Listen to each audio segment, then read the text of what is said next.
Good morning, everyone.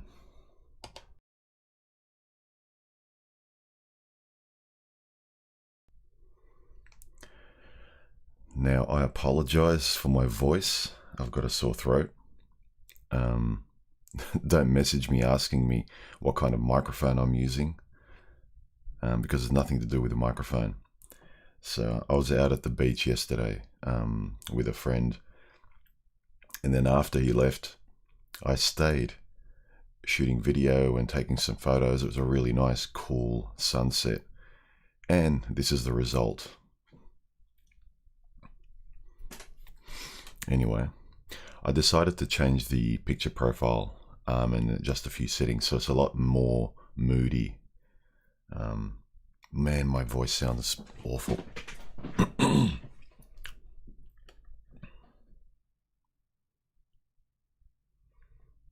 Let me know if you can hear me and see me properly as well, guys.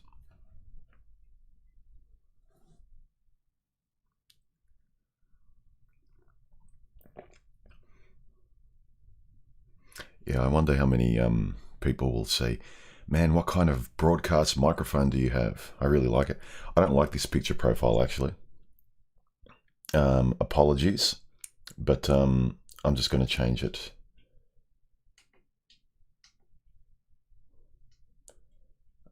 Let's see. No. No, I'll go to my normal one and adjust.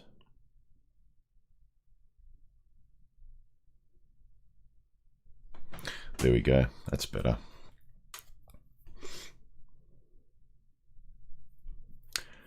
That's a bit cleaner. The other one's a bit too many shadows. It would have been hard because it's a sunny day, and I would have actually been adjusting all the time because it's very sensitive from dark to light, whereas this is a bit more soft. All right, let me pull out the chat and I can see all your messages, everybody. And remember, if you want to ask a question,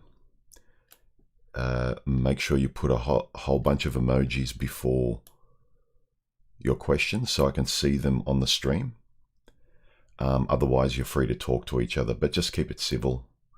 We've got a few people who have got the wrench icon, which means they can kick you off if you start acting like a troll. So keep it nice, people. All right. We've got 76 people on at the moment. Yeah, smash the like button, everybody. I think hitting the like button is probably the most important thing. And then making sure you're subscribed. Those two things, they're completely free. They help out the channel. Actually, that's a fun thing. I was actually at almost 1,000K when I went to bed last night. We might actually get to 100,000 subscribers during this chat. That'd be cool, wouldn't it? Let's see. I'm at 99.9. So we might actually get to 100,000 subscribers during a live stream. During a live stream. How about that? That'd actually be cool. I don't know too many people who get to 100,000 subscribers live. So, yeah, let's see if we can do it. That'd be cool. Anyway, I was prompted to do this live stream about women's fairness. It sort of encompasses a lot of things, but particularly the last one where women are asking, we're all the good men without looking at themselves, whether they're a good woman. So if you're a person that really wants a good looking woman, right? Are you a good looking guy? If you're into looks, do you reciprocate those looks? When someone sees you together, do you visually look like a good match? Or if it's about your interests, are they similar? So whatever it is that's the highest priority for you, or what you find most important, I think that's where a lot of people fall over in being frustrated. Particularly a guy who wants to be treated well, but he doesn't put that high on a priority list when he's interacting with women, especially romantically. And similarly with women, they want these good, perfect men, like astronomically high sort of quality guys. I hate that term. It's been sort of used to death online, you know, be a high quality man, how to be the best man you can, all that kind of stuff. But is she being fair, not just to you, but to her own real kind of perceptions? You got some sort of couch walrus who expects to land someone like Christian Grey. And I know that's why the 50 Shades of Grey movie did well. It related to so many average or below average women, where they liked the lead female character because she was plain and ordinary. But she was plain and ordinary. She was almost neutral. There was nothing about her. If she was a colour, she'd be grey. Christian Grey. I mean, I don't think that's literally why his name was that, but she was grey. There was nothing about her that he would pick. He's the most powerful, you know, one of the best looking guys on the planet, and he picks a nothing. He can pick Ferraris, helicopters, businesses, but for some reason he's attracted to a zero, a nothing, a neutral. It would never happen, and it's a fantasy. I think a lot of women sort of don't know where fantasy and reality begins. They don't know where that line is. Anyway, let me see if there's any question. Hello, everyone. Welcome to all the new people. Yeah, I think a lot of people are going to ask me what's wrong with my voice today. I was at the beach during sunset, and it was pretty cool yesterday, and I think this is the result. So I don't have a cold or any of the thing going around at the moment. So it's just this stupid voice. I might get sick, I don't know, but no, I think it's just a sore throat.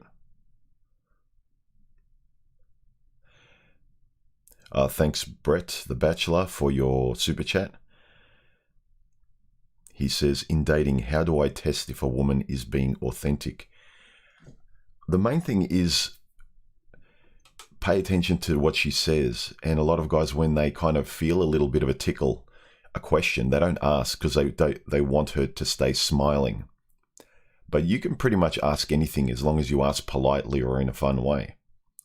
Don't be afraid. I think that's the biggest hamstring, and it happened to me when I was younger, where you notice something or it feels odd, ask yourself why it feels odd. Pay attention to that, and don't forget to just be kind of not an open book when you first meet a woman, as in tell her everything about you, but being an open book in conversation, be lighthearted, ask her about anything. I swear, if you notice something in her conversation that might lead to red flags in the very near future, ask her straight away, because it's better to rip that band-aid off now and not waste each other's time.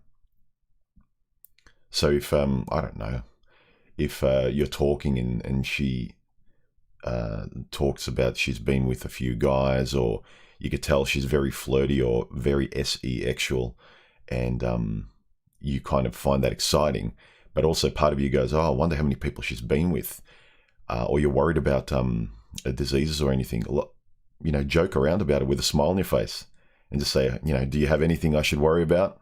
Do you have anything that's going to kill me? And if she doesn't joke about it as well, if she gets serious, you may realize, A, she takes everything too seriously. It's not a good person to be around. And B, she's probably hiding something. So what I mean is be lighthearted, ask about anything, talk about anything. It doesn't mean you need to divulge personal details. But I would say for you as a guy, be very, very open conversationally. Come on.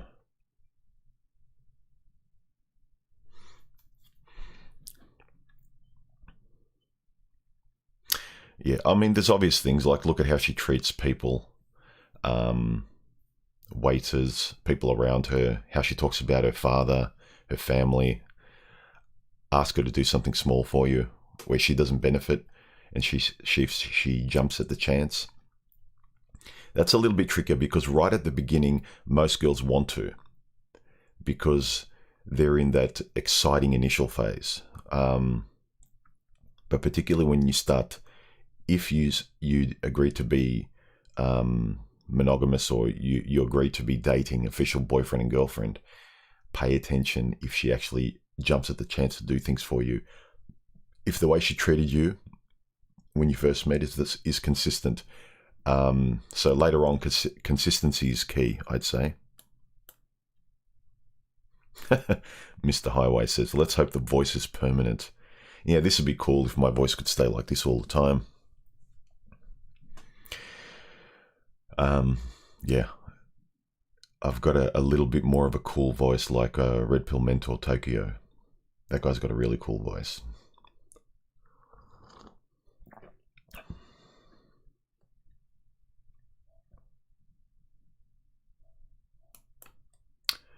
Okay.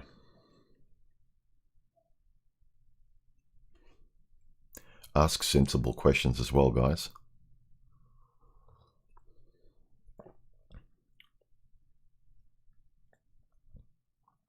And I've got a real whiskey and cigar voice, haven't I?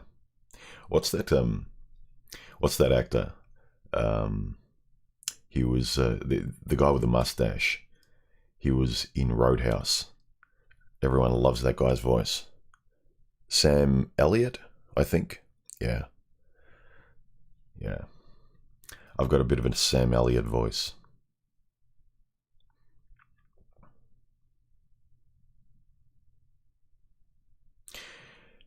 DLFS Pubic Sex says, how do I weed out strong, empowered women when it comes to dating? Why would you even go on a date? Wouldn't you talk or chat with them? Wouldn't you say a few words, even messaging or reading their profile? But if they have very little on their profile, for instance, a lot of you guys who are on Tinder, if you chat with them a bit, what would make you want to meet them? If their language was strong, empowered woman, don't even bother.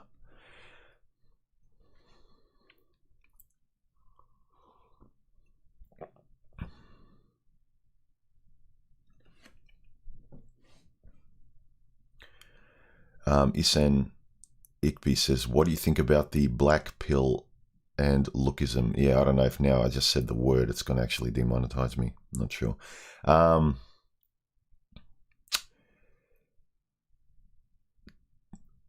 Don't know much about the black PILL. Aside from don't sort of get too nihilistic and too negative about everything. Sure, life's going to come. People kind of say, well, you're going to die one day anyway, so what's the point? But it's like you're here anyway. What are you going to do? Just be neutral and miserable? It's kind of like at a party and you've got food and everything and you think, well, I'm just going to pass it through the toilet anyway, or this food's not going to be here tomorrow when I wake up. You might as well eat and enjoy yourself. So while you're here, I think you should dance. Make the most of your life, because life is short. It'll be over soon anyway. Lookism? I'm not sure exactly what you mean by that.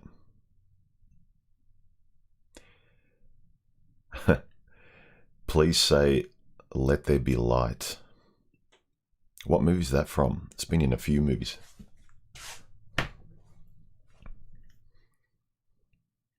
Is that the voice of God?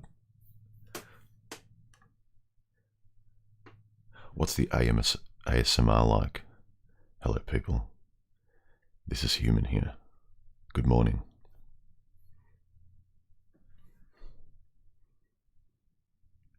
Yeah, a few people said Sam Elliott.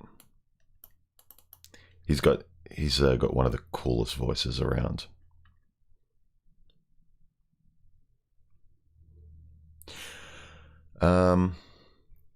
Billy says, what are your thoughts on online dating apps? I think they've become a kind of flicking trash. Left or right, up or down. They've become like a social media feed. People want to keep going with them. There's a momentum that's addictive. And so I think online dating is the same. So the scrolling, the left to right scrolling and the picking people is addictive. You don't want to stop the addiction. So I think it's very hard, especially for women who love attention. It's hard for them to pick one and stop the attention. So why would they pick you even if you're a top tier guy or someone that's really compatible with them, where they think, well, unless you're super, super perfect, like a 10 out of 10 or 11 out of 10, like ridiculously perfect, she wants to go back to the potential of 1,000 guys in her feed that she's, oh, this guy's cool, this guy's cool. Yeah, I have to settle on this guy. I don't want to settle. I want to keep having fun. Women want to stay at the party. What would make a woman want to go home? Figuratively speaking, leave the party of online dating where she's a celebrity. So basically she's picking a guy where she removes her celebrity status and she settles into a relationship. What would make a woman do that? Sure, you can say what would make a man do that, but a man is much more likely, if he finds a woman he really likes, and you just see it by the fact of generally with the relationship, face-to-face people, men tend to marry women still. They tend to still have a girlfriend. Yeah, sure, people can cheat on each other, but most of the time they stay together. Men are more likely to pull the trigger and let go of the apps, whereas a woman to let go of the apps, it's much harder. And I've talked to a lot of women from what I've seen on the internet. I've talked to family and friends. The way women are, the attention they get. You take a look on their profiles, the amount of guys that want to meet them. And sure, some of them just want to sleep with them. But the amount of attention, the possibilities and the potential that women have compared to a man's profile, unless he's like, the top 5% of guys, guys are picking roughly 50% of the women when they're swiping left and right. Women are only picking like the top 10 to 20% max of the guys. So their standards are really high and they continue to want them high because they get all these guys wanting them. So if you're a girl, you're one of the 50% of girls that most guys pick. You're going to want a lot of those high quality guys to be in your feed. You don't want to be realistic and go, okay, let me settle for this guy because it's about the only guy that seems like he wants to be with me, and we've gone on a date and he seems like he wants to sort of have a relationship and more than just jump in the sack with me. Women want to stay in the fantasy. So I think it's a lot harder for women.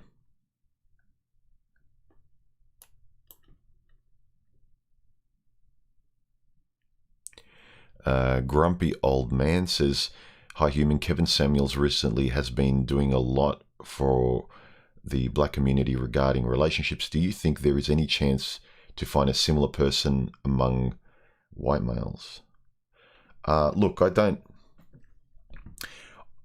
think that white males have a particular, the particular sort of issues that, from what I've talked to black friends that I've got, that I know, that is sort of ingrained culturally in their community. We don't have it. I think a lot of the problems that white guys have is generally a Western male problem, whereas the subset of the Western male problem in the black community is a lot more particular to them, if you know what I mean. So I don't know what Kevin Samuels is doing, but if what you're saying kind of, if I'm interpreting it right, I don't think there's anything as specific with white guys. Like, white guys is the top of the umbrella for men. Then beneath that, there's tiers of what particular kind of guys, and then, going down from that. Because, like, for one thing, I know that a lot of the black guys I've talked to, they've got a much bigger male mother need and a worship of females than your typical Caucasian guy. Yeah, we've got male mother need and we worship females like any other man. But women, you just look at their, your mama jokes. They idolize their mothers and women. They kind of, and then from what I've heard, the women in their community, when they become feminists and they kind of get really aggressive and petulant and really treat men like crap, that's a whole nother level of arrogance, from what I've been told by a lot of black guys. So the problems they've got in how they see women culturally, how much it's not even respect. It's idolizing the female archetype in their community is kind of, I don't get it. Like I thought it was bad in terms of just male mother need. This is like goddess mother need, and it permeates through any sort of female character. Any of you guys who are black, let me know. I know. I think Mr. Highway is, and I don't want to make this a black versus white issue, but that's what I've heard from guys that I know. But I don't really think that white guys need anything particular to their sort of race, because that's more of a Western male problem with it, which I think is the top of the pyramid, like the overarching whole thing. Some of your questions, guys, I don't know what they mean, so I'm not going to just keep saying I don't know, I don't know. Yeah, Jay Witchman says, I find it impossible to online date because everyone is in 2D. I agree.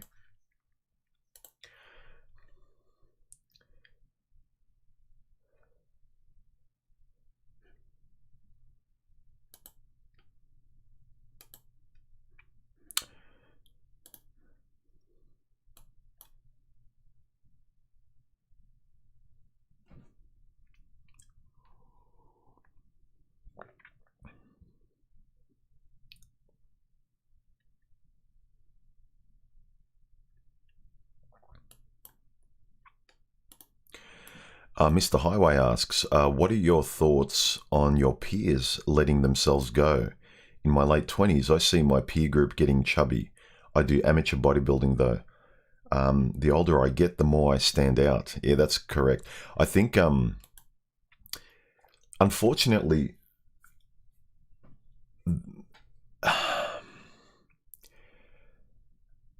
men unconsciously sort of end up, if they don't take pride in themselves for themselves first, they can unconsciously just follow whatever women want them to be. Not directly, let me explain, in the sense that if they know women want a guy who's successful or who looks a certain way, they may go to the gym for that. And then when they get a girlfriend, they stop. Or when they get the girl, they stop whatever they were doing. So it wasn't really for them, although they thought it was. But conveniently, when they stop doing it, when they get a girl or when they get married, when they get a family, that's very telling. There's not many guys that do it for themselves all the time, from when they were younger, like keeping yourself fit and things like that. So, yeah, it's really strange today. I agree, Mr. Highway, where it's guys used to do things for themselves, and then when women would ask them to give it up, there'd be a bit of a fight between men and women. These days, men just give it up willingly because they were just doing it to either pass the time until a woman came along, or they did it to get a woman. And so I talk about how women don't really have many hobbies. They're fairly hollow inside, but a lot of men are starting to become the same. So in that way that I'm saying, men are downstream from women, unfortunately, in a much bigger way, not just biologically. So in the mating game, in the dating game, yes, biologically, generally speaking, men are downstream from women. But now it's become in all aspects of life.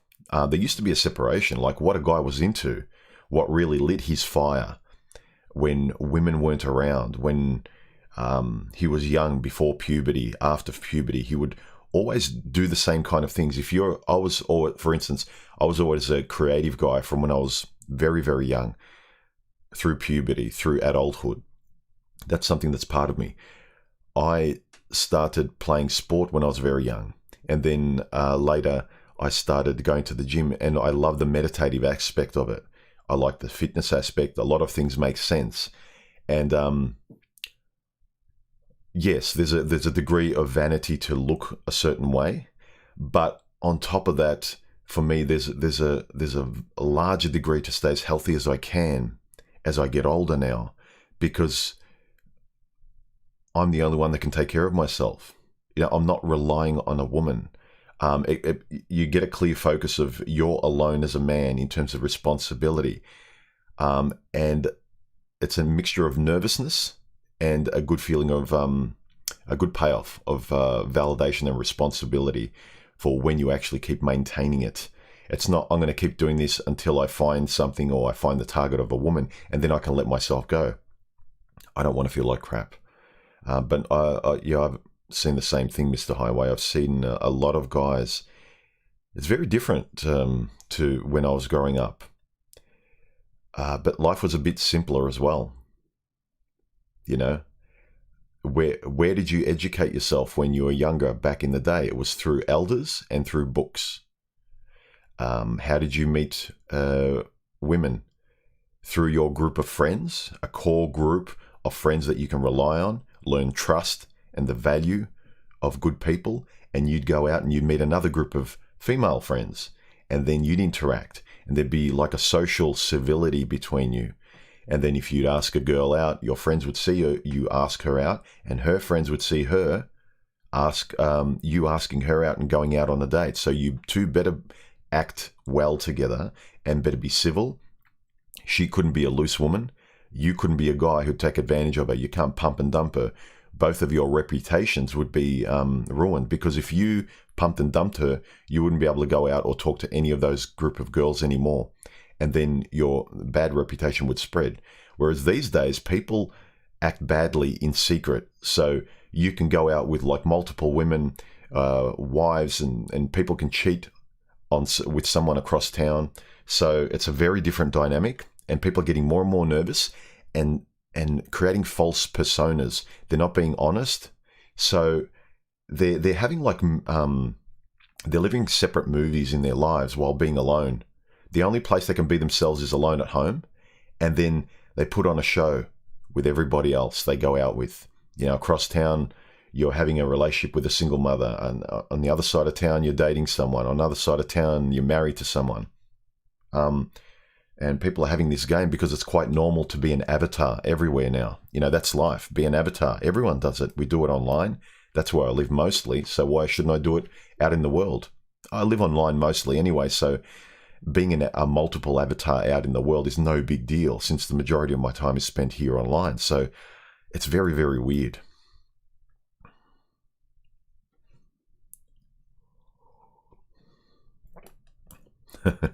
Just the guy says, sing a Barry White song. Just a guy must be an older guy like me to know the name Barry White.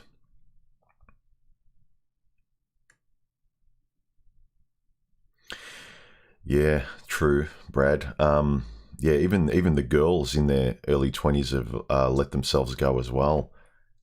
Men have dropped their standards too. Look, I know men have lower standards than women, but especially today. But man, it's really, really bad. You think that your hobbies would be a little bit better than some of these couch walruses out there who have attitudes like Jermaine Greer. Examan 2020, thank you for the super chat. He says, I really enjoy these podcasts. I get to listen to like-minded guys with great advice. It seems these days it's hard to find like-minded guys in society. I agree. It's a reason I started my channel, Examan. I wanted to have these kind of conversations because I couldn't have them. I wanted to explore them. I wanted to know. I wanted to sharpen myself in these conversations. I wanted my ethics relating to choices, women, jobs, balancing my life, knowing how to speak better, think better, all those kind of things. Because you know they're going to serve you well, man. You know that if you think and speak better through having conversations like this, having reading more civil comments, more mentoring, not just kind of slinging mud at women. Like when I was in a place where I needed advice and help and I had no mentors in real life, I didn't need making fun of women. I needed stoic mentors. I needed, sort of high tier thinking with which I could sort of think and speak myself. I didn't want to be the same guy rinsing and repeating on another date and making the same mistakes. And then one of those mistakes that I keep repeating, I might not be able to recover from, i.e., I'm pregnant. or I get a knock on the door and the police come.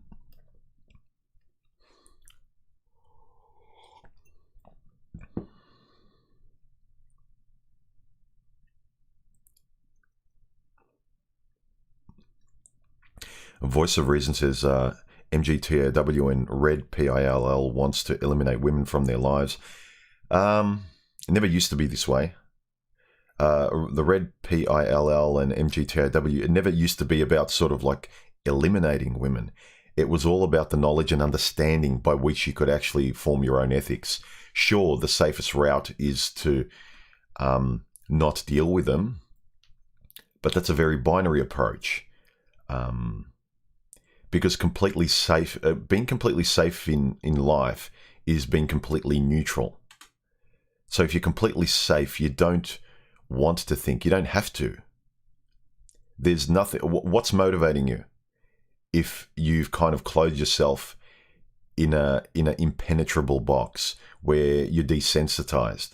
If I lock myself here and get food delivered, and I don't talk to anybody, and I only type in comment sections, yeah, I've done it for small periods of time where I've had a break, but very quickly I realized that I was changing, and not in a good way. Sure, you may want to heal scars, you may want to move on, you may want to change for the better, but the desensitization and the noticing of yourself becoming different, for me, I don't like it. Again, to each their own. If you're fine that way, if your version of what MGTOW and Red PILL is eliminating women from your life, then, do what you like. But Voice of Reason also says, if we are successful on one day, it's you, an individual guy. If you want to make the choice of eliminating women from your life, do it. But you're going to be responsible for the consequences of that in your life, your own mental and physical health of being a shut-in in that way. And if you're happy, that's fine. Do it. Do whatever you want to do. Live however you want to live. But this we aspect, like any of your so-called brothers out there online are going to help you, they're online. They're not going to help you. If you eliminate females from your life, no one's going to help you. The we of men aren't going to help you. You're on your own. Whatever decision you make, you're on your own with the consequences, guys. Don't fool yourself. He says, what will be left in the manosphere?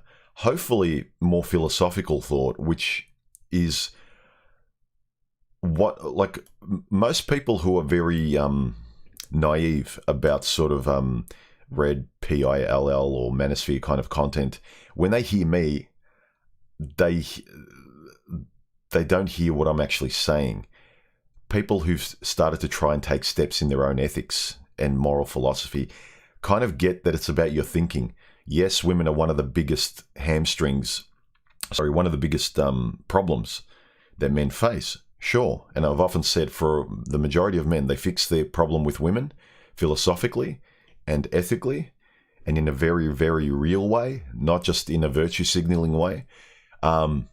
Everything in life tends to fall into place because women tend to be the biggest challenge for most red-blooded men.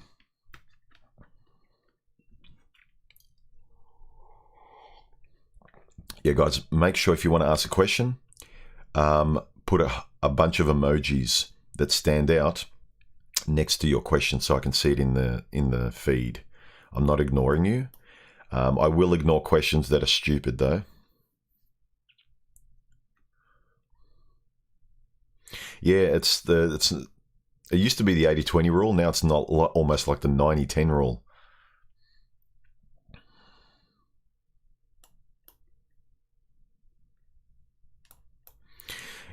Spec Ops says dating apps are the real world trailer park. Yeah, it seems like it is.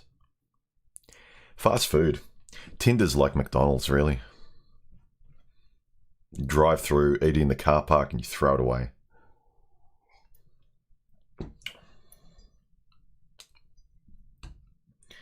All right. Having my tea, which has probably been sitting in here for too long.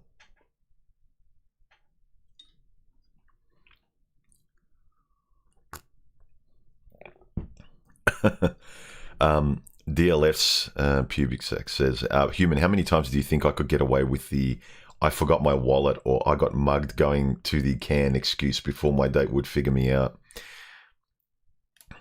Yeah, hit the like button, guys. It's free, doesn't cost you anything, and really helps my channel out. Right now, my channel is at 99,953 subs. I don't think we'll get past 100,000 subs during the stream, but wouldn't that be cool? But I'd say in the next couple of days, I'll get over 100,000. But that's really cool. They'll probably send me one of those silver YouTube things as well. Don't worry, I'm not going to put it behind me. It wouldn't fit anywhere anyway.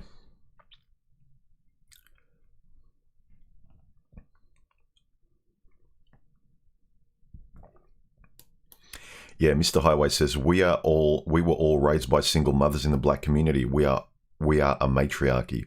Yeah, that's the feeling I get from the problems that black men face in particular. They have sort of had a generation after generation after generation of female goddesses and worshipping them and idolizing them. Yeah, a lot different metaphysical, psychological sort of way of dealing with women and how high that pedestal is that black guys place women on.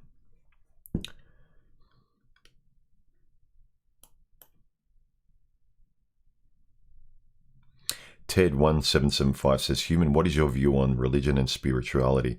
I have nothing against it, religion, firstly, because most people need a philosophy. Like, not everyone needs a philosophy. What am I saying? And religion gives it to you prepackaged. It's fairly simple. Everyone agrees on it. And you can get other people explaining it to you. You don't need to interpret it. You've got communities. You can be guided fairly easily. So if you're not philosophically inclined, then hang on. My video is a bit. It's too soft. It needs to be a bit contrasty. That's better.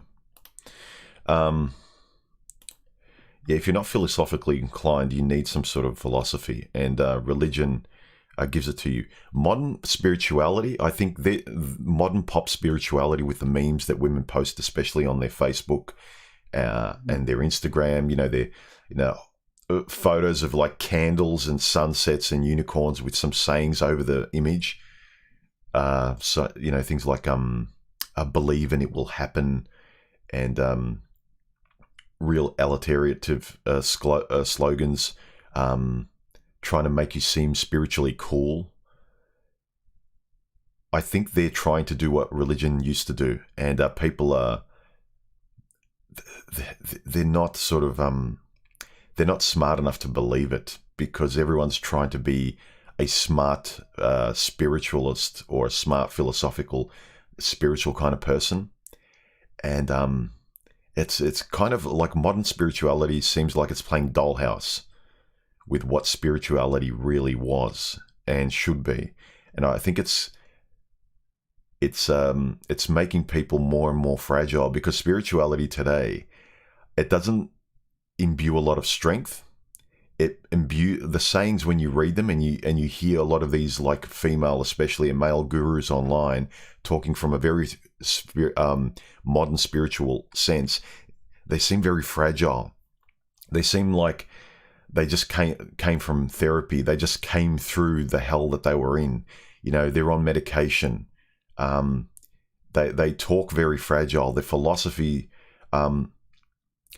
if it's a woman, it doesn't imbue any strength of femininity. If it's a man, there's no strength of masculinity behind it. It's all this neutral, fragile, airy-fairy, unicorn, childish, sort of myopic view of, we should all be this way, and love is all, and find this, and blah, blah, blah. It's kind of like, you're ignoring reality.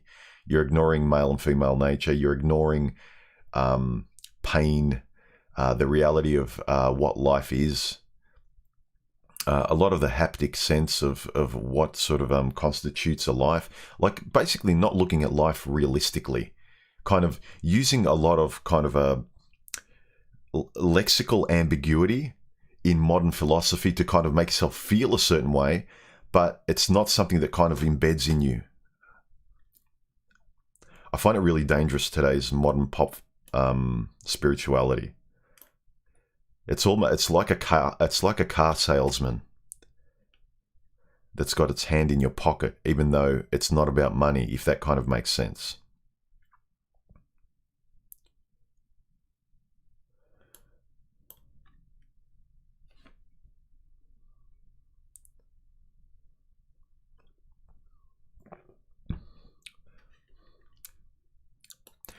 All right, guys.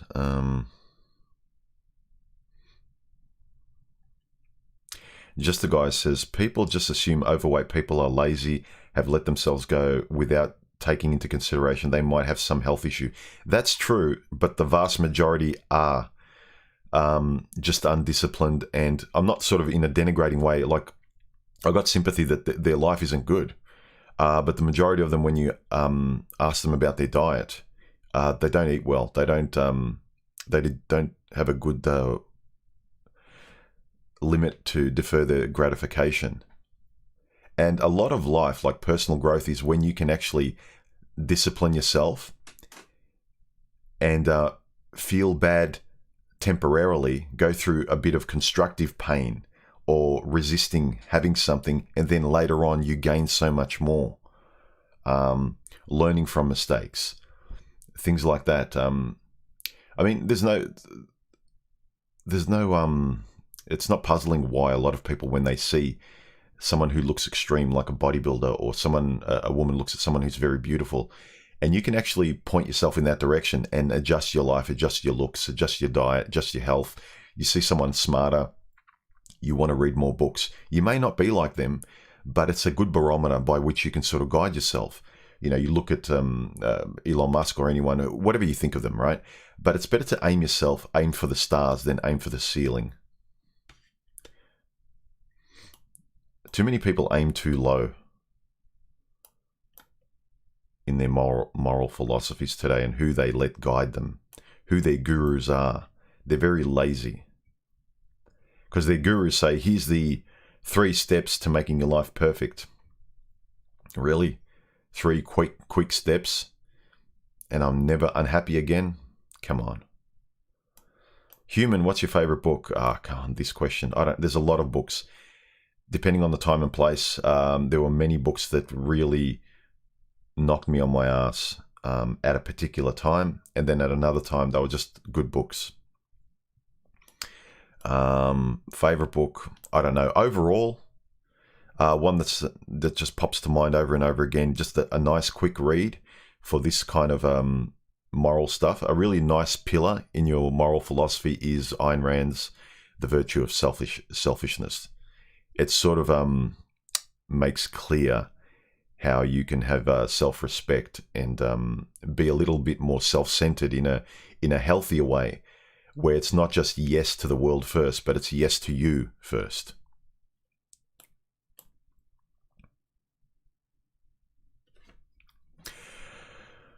Loisa Kaiser says, thank you for the super chat. He says, it's a godsend to hear someone simpatico out there. Thanks for tuning in, and thanks for the super chat. Brett the Bachelor, thanks for the super chat. He says, off topic, do you have any tips on how to get out of a rut and stop putting important things off? Didn't I do a video on that? I've done a video of how to get out of a rut, actually, and I think it was actually titled that. Not long ago, I did one called Why Motivation Works and How I Stay Busy. The thumbnail says, I treat productivity like a hobby. There you go. 1 month ago, I did a video called How to Get Out of a Rut. So have a look at that. So I'd say in the last a couple of months this year, I've done one or two videos where I talked exclusively like that, or there was part of the video where I discussed it. So have a look at some of those.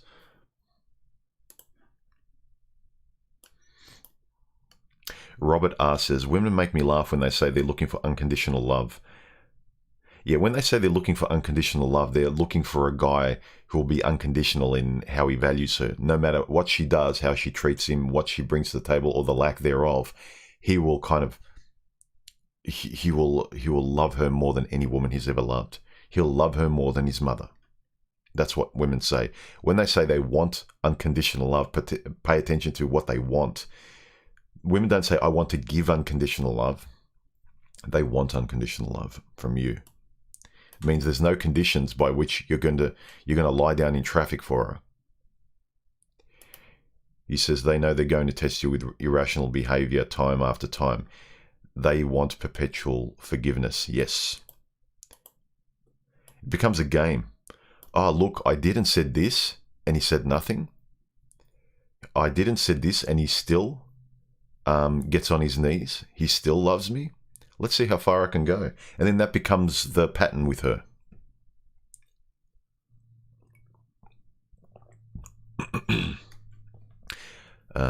Paying for the asteroid. Human, have you noticed you've almost crossed the six-figure sub count? Yep. Almost. Almost. I'm at 99,952 subs. So, might happen soon. Thanks to all you guys. Smash the like button, subscribe, all that good stuff. It helps the channel out. So thank you very much to you guys who have who stay subscribed and keep hitting the like button and sharing my videos around on your social media. Or if one of my videos, if there's a topic that someone you know, a guy especially, it could help him because he's going through like a rough time, and you may not have the words, but you remember one of my videos actually spoke about the core thing about what they're worried about or the issue they're going through. Not to say that I've got the perfect answer, but just hearing someone that might be able to sort of talk around the subject, which again is why I started my channel in the first place.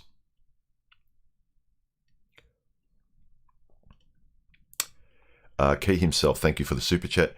He says, why do XY fear XX in marriage? Why do men fear women in marriage? Mummy issues. Yeah, I think I discussed some of it earlier on. The general male mother need. I think, not Patrice O'Neill,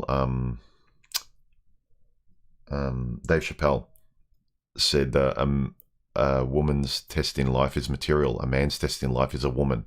So a woman is a man's biggest test in life. A woman is something that a man wants above everything else. It's a central sort of thing that men rotate around. It's the gravitational pull of a man's life. A man in and of himself isn't the gravitational pull of a woman.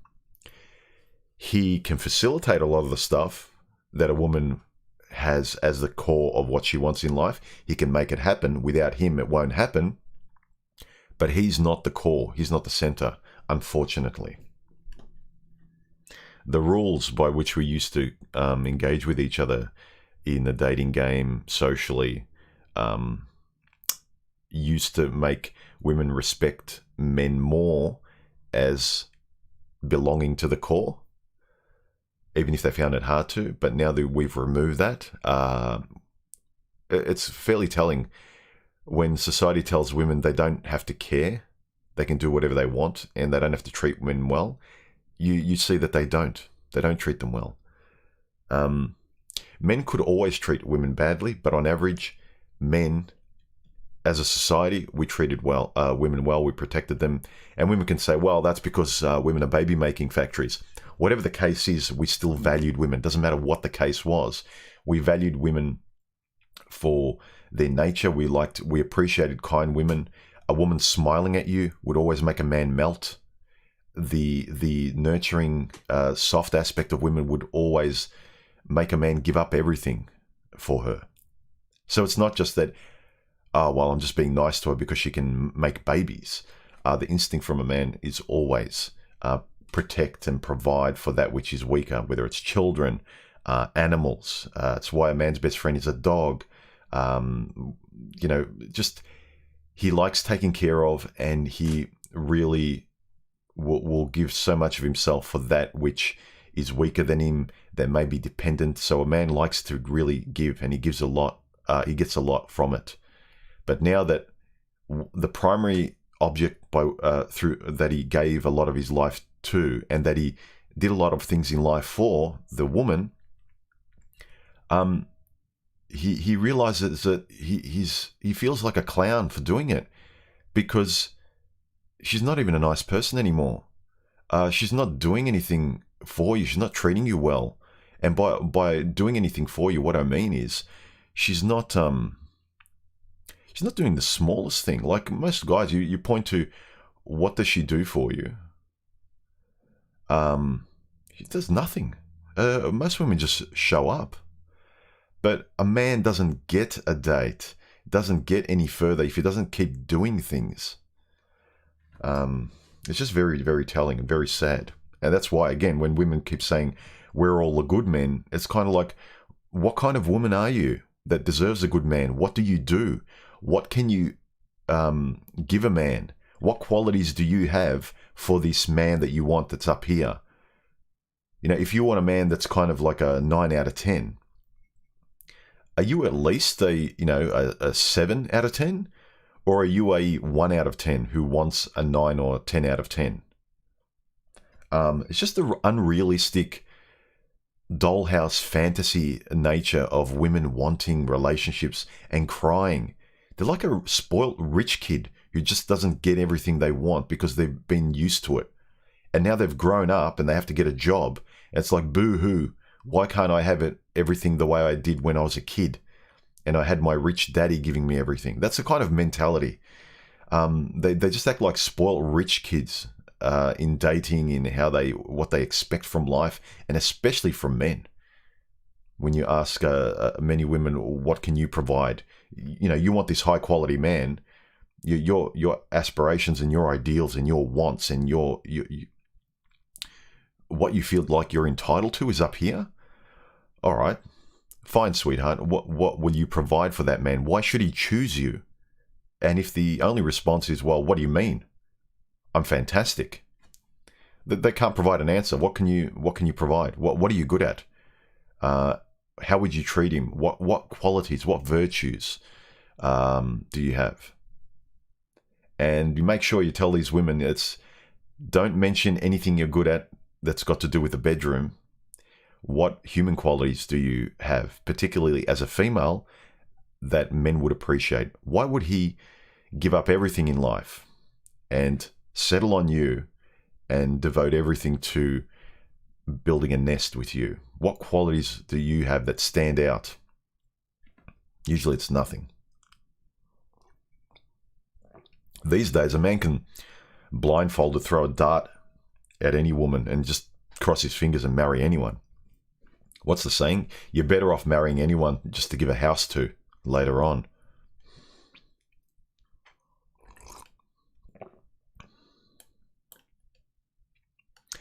Red Sings the Blues. Thank you very much for the donation. Thanks for the super chat, man. Yeah, Spec Ops says, Red Pill is awesome, but don't get lost in the weeds. It's become something else. Again, that's why I no longer self-identify as a MGTOW, because what it was when I started, I kind of got in the community just when it was starting to fade, like the parts of it were fading off that were more about stoicism, knowledge, a moral philosophy. Really, it was about the thinking. So, yeah. Don't get hung up on labels. Whatever the channel is, whatever they identify as, listen to what the people say. Listen to whether you want to listen to my channel or another channel. Are they giving you medicine that makes sense? Or do they come off as a commercial? Are they angry? Or are they going to make your life better? Not in terms of making fun of someone else, but really calming you down, making you think clearly, making you more confident, simplifying your life, getting rid of all the stress. Do you feel yourself being better over time? Do you find yourself more in control? Do you feel yourself becoming your own mentor? Are you calmer? Are you able to give advice and talk to people in your real life like the information you've learnt? Or are you just repeating memes? You know, women will never love you, male mother need, hypergamy, Briefolt's law, divorce rates, blah, blah, yeah, okay. But if you're talking in bumper sticker quotes, I think you've got a bit of a way to go. You want to be autonomous.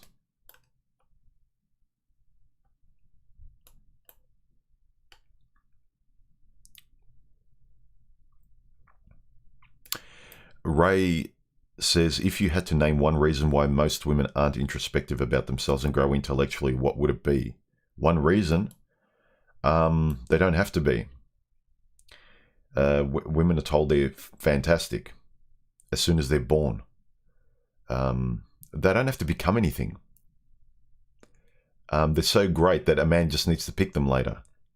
And it's hard for a woman to find a will where that muscle's never exercised, and the society encourages her to be passive in that way. A woman's strength is very passive. So introspection is active. It goes against their nature. There are some women who can, but that's very, very few. And most of them, like a lot of men too, they don't become introspective until pain hits, until something happens in their lives where they're forced to. They come to a crossroads. But women can always lean on society and men, and society will always help them, and men will always help them. A man, when he hits those crossroads, when he's knocked to the ground, he realizes no one's coming to help him. No one's coming to save a man, whereas a woman always feels like she's got a plan B. No matter what happens, she can act whatever way she wants, and there's always a plan B of society and men always helping her out. Like that's a reason why there's very, very few men compared to, very, very few women compared to men that are homeless. No matter how bad a woman gets, she just needs to sort of find a guy so she can get out of the ghetto just by attaching herself to another guy. She can attach to him in a very base way, using, what's between her legs, but she can get out if she wants to. Men don't have the, a homeless guy. Yeah, he can just make money. How much harder is it for him to make money? She can just show up and take her clothes off, and she's out of the ghetto.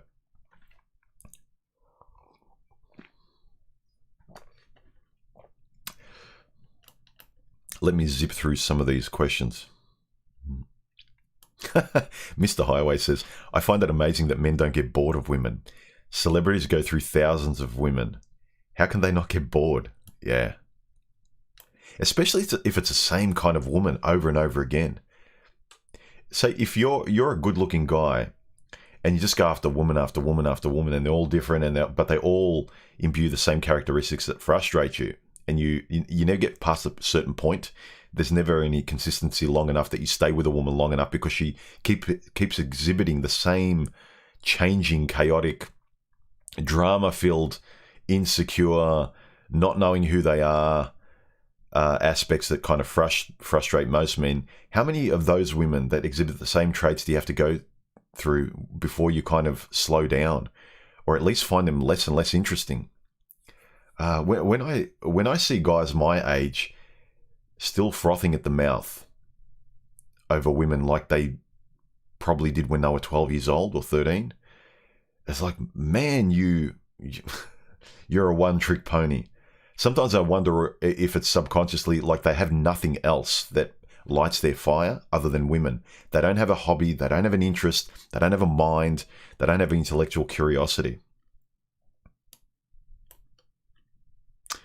Remember to put a few emojis next to your questions, guys, in the chat if you want me to see the question.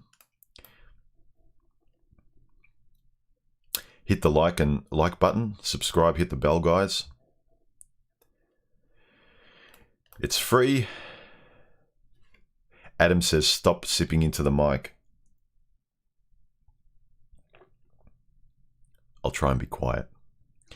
I think I'll change my mic. This mic is so sensitive. It's a great mic, but I don't think it does well with my voice because it picks up everything. It's so sensitive, this thing. But it's a good mic, though. It's for you guys who are into audio. This is a full 1-inch sensor. It's got a low noise floor. I think it's like -5 dB as well. It picks up like no noise, but it's highly sensitive too.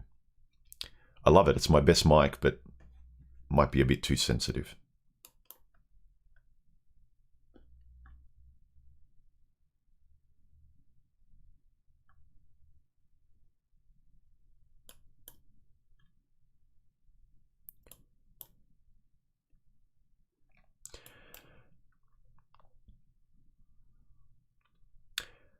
RP, favorite books. I think I mentioned.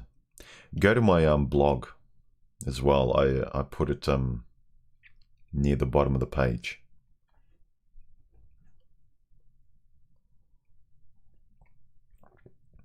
Yeah, Fortis Atticus says, spirituality, even yoga, has been commodified in America. Just get in touch with your feelings, she says. Yeah, women's spirituality, pop spirituality these days, women's memes are very much get in touch with your feeling. It's how you feel, the universe feels, blah blah. It's all feelings. Everything's subjective and ephemeral and, you know, poetically lexical and all this kind of BS. It's never kind of more concrete. It's never stable and practical and objective. Do X, do Y, don't do this, don't do that. Like, it's not plain. It's overly poetic, where it doesn't give you a solution. It just kind of reboots your hard drive as a woman and makes you feel a certain way. It's like, oh, that sounds beautiful. I feel better. Well, it didn't give you any solutions. I think that's the thing. Guys are very solution focused because we have to be. As I said in my video, The Alone Man, if we're not interested in intelligence, if we're not practical, if we're not stoically and practical and philosophically inclined in that way to develop our own ethics, we're homeless. We have to be real about things. We can't just kind of be ephemeral. It's like, it's how you feel. That's my philosophy. Yeah, well, good luck. Well, you can always lean on a guy or society, but we can't. Guys don't get life lessons from, you know, we like watching PORN online, right? And we like our action movies. But when it comes to reality, how we're going to get on with life, we don't take cues from that. Whereas women will still take life cues and lessons from, you know, the movie Love Actually or Bridget Jones's Diary or you know, 50 Shades of Grey or something. Whatever stimulates their feelings, they will really kind of think, well, maybe let me take notes about that. Like, you know, that movie made me feel good. Let me see if I can write some notes down about that. It's like me taking notes down from Lord of the Rings. It's complete BS.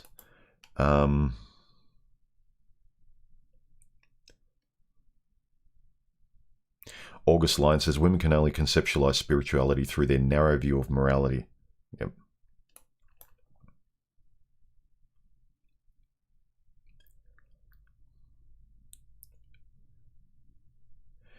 Hydrostatic says, why do we see old chicks wearing yoga pants now?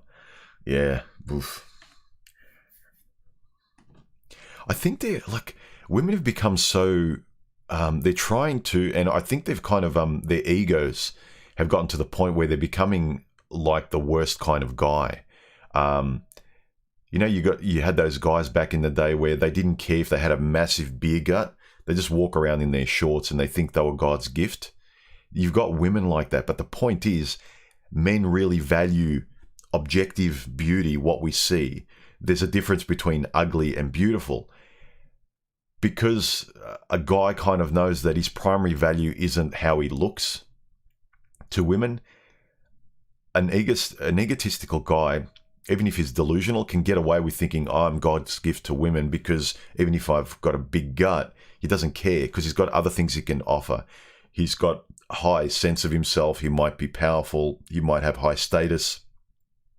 There might be a lot of other things, finances, whatever. But with a woman, the highest value she's objectively got. Like if a guy doesn't know her, hasn't spoken to her, if he just looks at her, there's nothing that's going to intrigue him except for her outward beauty, her objective outward beauty from a distance.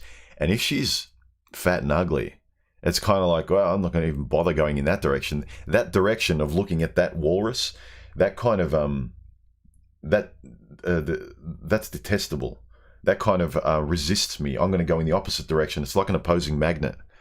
But a woman sees a guy who's charismatic and he's fat, and he's full of himself. She's like, oh, he's got a bit of power. Why is he acting like that? Like, he's funny. Like, there's a lot of qualities about a man that a woman likes. But women today, how they let themselves go, fine. Like, a woman can let herself go, that's fine. But then don't complain why a man doesn't approach you. Because what we appreciate from a distance to want to even approach a woman is very different to when a woman sees an out-of-shape guy. It's not her primary attraction to a guy. She likes other things about him. But again, women are modeling themselves after what they perceive guys are like and where guys' power lies in society. And so you hear women saying, you know, when they're trying to market themselves, I've got a job, I've got a condo, I've got a house, I've got this. It's like you sound like a guy. That's not what I want in a woman. So women are just trying to pattern themselves after men, but they forget to realize because of the dint of our heterosexuality, I'm not attracted to another guy. So I don't care how much money you've got. I don't care what PhD you've got. I care whether you're a decent person. I like spending time with you and you're physically attractive. And we share the same values.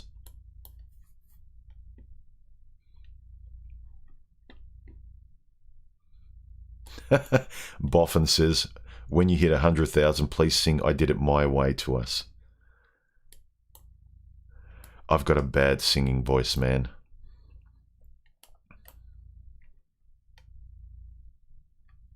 Mr. Highway says that song makes him tear up.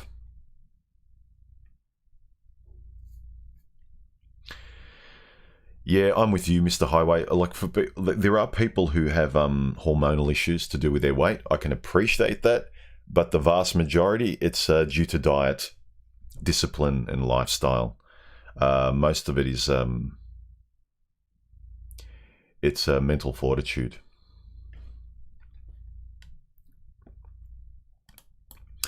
Make sure you highlight your questions with emojis, guys.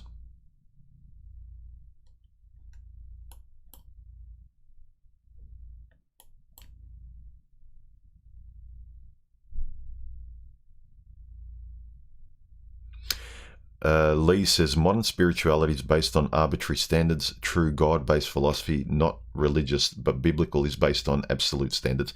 Yeah, it was kind of standards that everyone agreed on.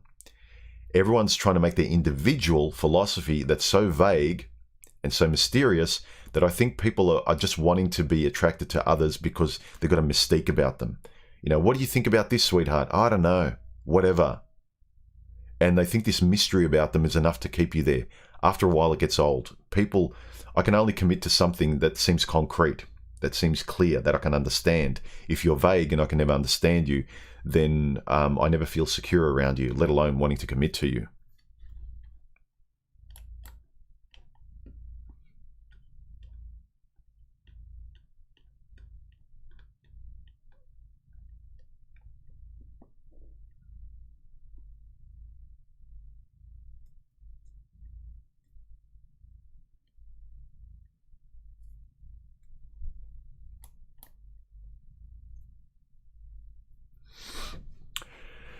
Um,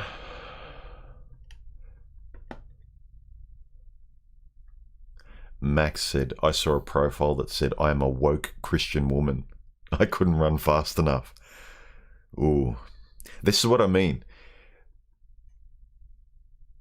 Information in the manosphere is really good to help you see between the lines, because before you learn about some of this stuff, you would have seen I'm a woke Christian woman and you would have thought nothing about it, or you might have thought it appealing. But when you actually start to dissect and see what these things actually mean and how they can result in negative aspects of being with a person like that who believes those things, who believes in the political aspect, like they imbue a lot of the politics, yeah, you run fast. You avoid a lot of traps.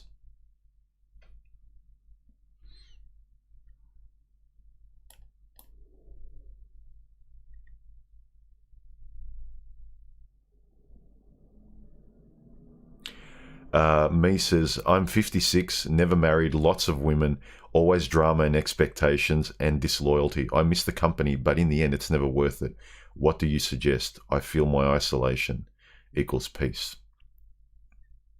I don't know if you're asking me what do I suggest, because then you said I feel my isolation equals peace. So if you feel at peace, I don't know if you want any advice. It sounds like you're in a good place.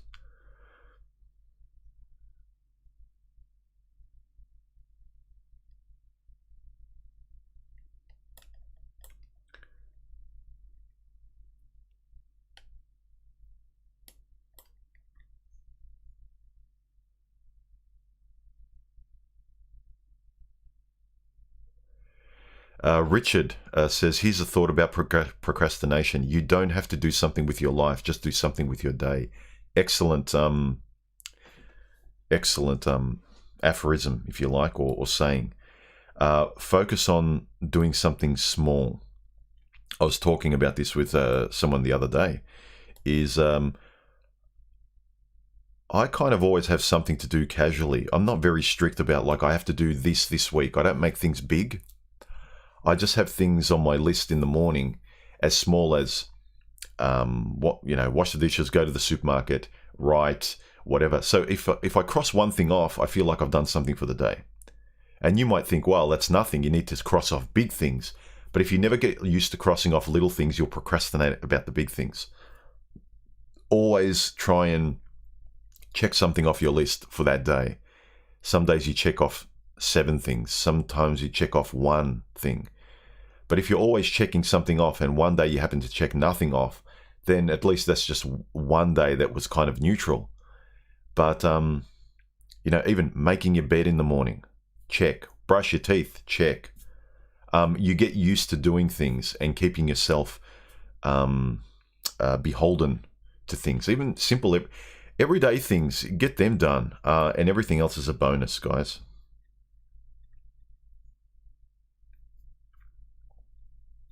Pro89 says, would you recommend talking to young men, e.g. relatives, about the red PILL ideas? Yes, but don't present them as MGTOW, as manosphere or whatever. Just talk about them as just normal, everyday, rational things.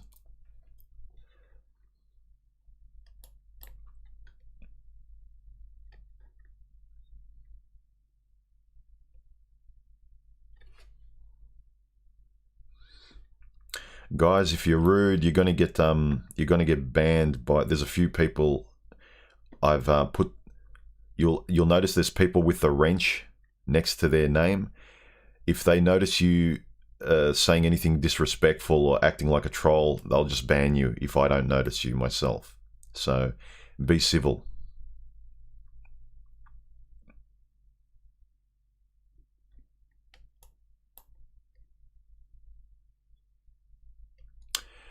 Let me quickly go and see if there's any. Ted1775 says, Human, I enjoyed your conversations with TFM and Coltane. Yeah, they were good. I haven't talked to those guys in a while. I still haven't gotten my ass into gear. I've got a conversation I did a few weeks ago with Karu. That was a really good one, so I'll have to put that up soon, but I've just sort of been busy doing other things. Life's been really busy this year. I don't know what it is. It just feels odd. But I'm not going to question it, because then I'll drive myself nuts. Just keep moving forward.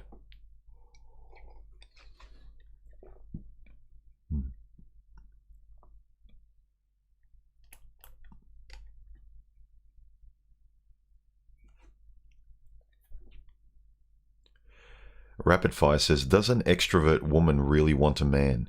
She seems genuinely happy and full, doing lots of things with a lot of friends. Unfortunately, I suffer from one itis towards this woman. Yeah, a very extroverted woman, it's almost asking her to limit her extroversion.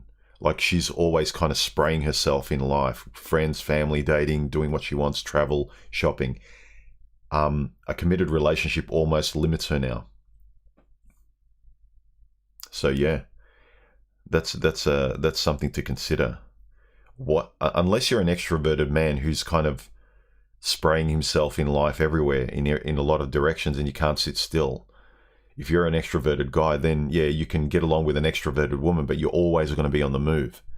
But then again, you can't really complain about her always moving the chairs around and wanting something different and getting bored, because you're probably that way too. So you have to get what you receive. So basically the golden rule applies.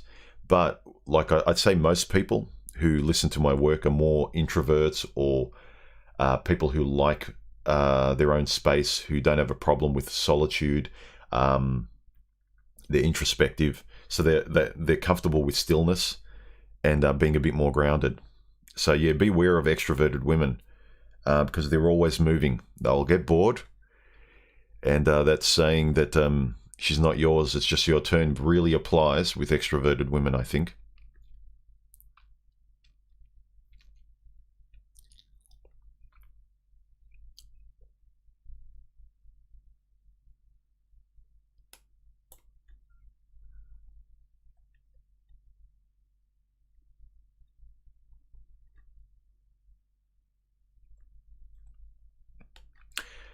Sam, he says it's very difficult to have an intellectual conversation with them, in my opinion. I like deep and meaningful ones. Only men I find can talk about serious topics or something philosophical.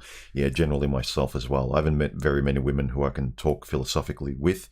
At best, I've met a few women. I can talk to them philosophically and deeply, but I don't get kind of much back. I don't learn a lot from them, although they are interested. I always get a sense that they're getting more from me than I'm getting from them. Not that I want much, but it seems more like more of it's going towards them than anything coming back to me. Whereas I've met more men where I learn something, or they make me think in a deeper way, or I understand myself deeper. DJ says, when a woman says, I'm spiritual, the translation is, I'm tired of salami riding and getting nowhere so far for all the smoke and mirrors.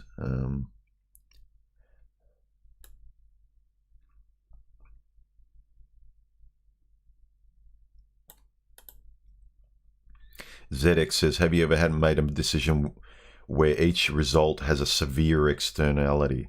How do you make a decision that's in your best interest where there's a cost with each option? That's kind of hard. You just got to make calculated risks. Don't be reckless, but make sensible calculated risks.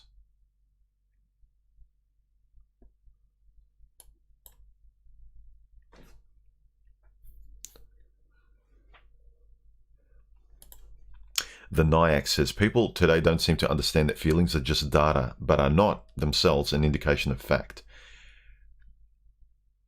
Humans self-delude way too easily, especially with feelings. Yes, I agree.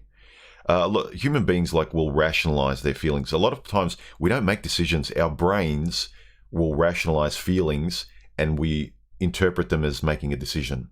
So a lot of times our millisecond impulse is to think and feel a certain way, and our brains do the hamster wheel of convincing us that this is right or this is wrong, but we already have a preconceived bias. So there's a lot of data that says we don't really make decisions.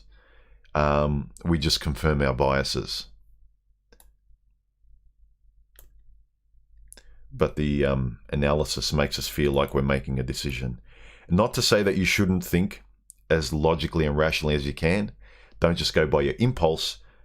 Think it through. Because then what happens is then a lesson comes back. Oh, I did this before. I don't want to do it again. So you don't want to feel pain again. So that's what happens. That's the good thing about analyzing and taking your time.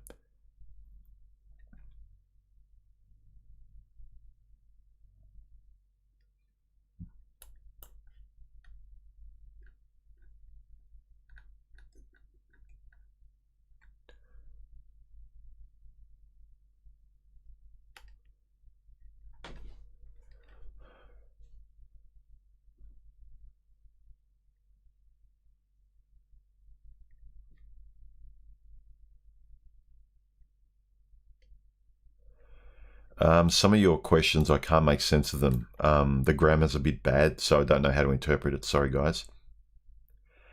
MGTOW Biologic says, your thoughts on forgiveness. It's a subjective thing. You know, I'm not a big fan of everyone, you know, when they say you got to forgive unconditionally. It's good for you to forgive, but it doesn't mean you should forget or wipe the slate clean and just trust them again as though nothing happened. That's stupid. That's how a lot of people get taken advantage of. But it's a very subjective thing. You got to do it. Forgive rationally for yourself, because there's no point carrying that around. But also don't be sensible about it too. And what do you get out of it? Doesn't mean you have to forget though. I suppose forgive rationally in a way that betters your life. It's not for them. Forgiveness is for you. Ted1775, smash the like button. Yes. Smash the like button.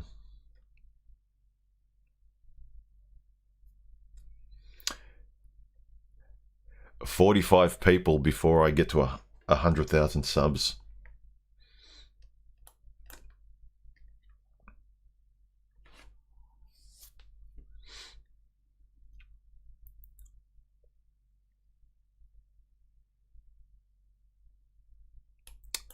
Boda, thank you very much for the super chat donation. He says, have you covered the issue of MGM, male, you know, the mutilation of men down there, commonly known by its euphemism, circumcision? Maybe do a video about it or shout out the video, An Elephant in the Hospital. Please check it out if you haven't seen it. I haven't really. I don't agree with it. I don't think it should. I know a lot of people who are religious, it's part of their religion, but I don't agree with doing that to a kid. That's ridiculous. When you get older, you want to do it. You want to change your body, do what you want as an adult, but a kid is helpless. I don't agree with it at all. For men or women.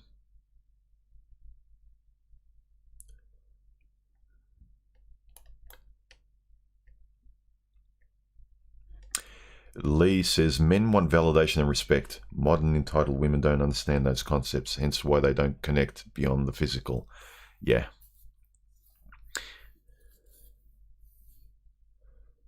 If I don't respect you, I can't trust you. If I don't trust you, I can't love you. That's pretty much it.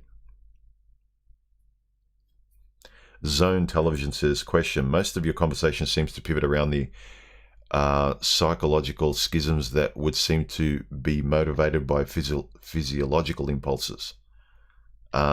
Yes. And the more a man can come to terms with them and try and be conscious about them whenever they do pop up, or unconsciously when they don't, but he knows they're active in a certain situation in life, especially in front of a woman, his natural biological impulses. I think that that'll save a lot of men repeated heartache, because a lot of times, like, just repeating the same mistakes over and over again makes a man hate himself, and you don't want to do that.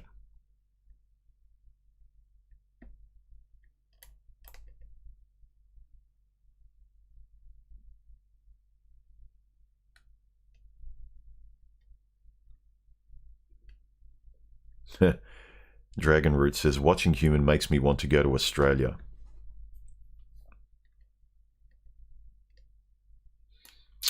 J. Paul, what's your workout routine?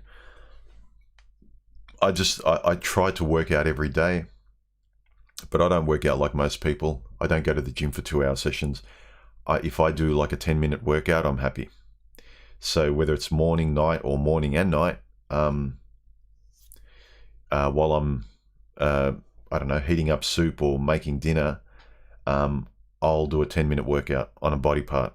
So it's, I think, Quasimandias did a video a while ago. It was kind of the way of the Bushido, where you're constantly staying active. So if you're standing somewhere waiting for someone, and there's no one around, you just do a set of push-ups, and that's your workout for the day. So that's the kind of mindset I've got.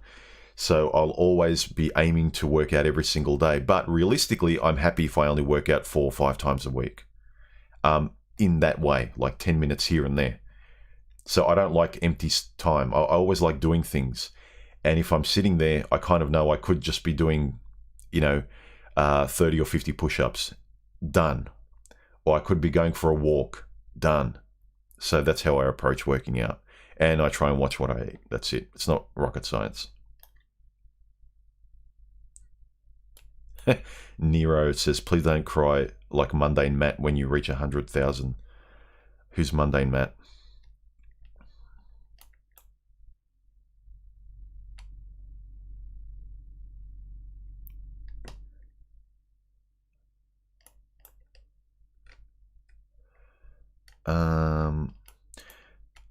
Randall says, my uncle used to always tell me the 2 things required for any relationships are like and trust. Take one of those things away and it doesn't work. That's a good saying. You got to like them, you got to trust them.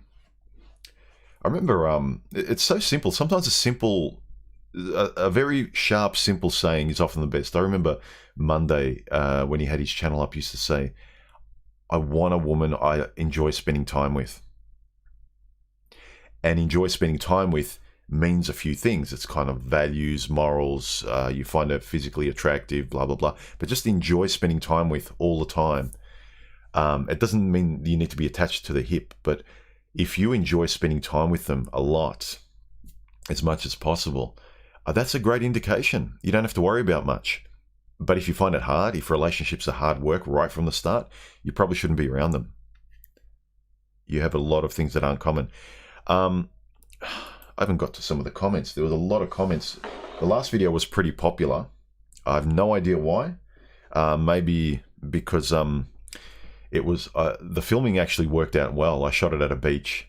It's one of those rare times where I knew how I wanted to shoot it, and it was shot well. And when I was talking, all the ideas were just kind of flowing. I was in a good sort of mental state, and I was just like firing in the ideas. I wasn't kind of like saying a bit, looking at my notes, saying a bit. So it turned out well. So yeah, a few of the comments were Average Joe was saying, he said on the video, women trying to love whoever comes along. This was a video a little while ago, where I talk about men just take whatever comes along, and women just show up. They think all they need to do is show up, and women accept whatever shows up. And because it's harder for men to find women or get a date or get women's attention or feel worthy, they take whatever comes along.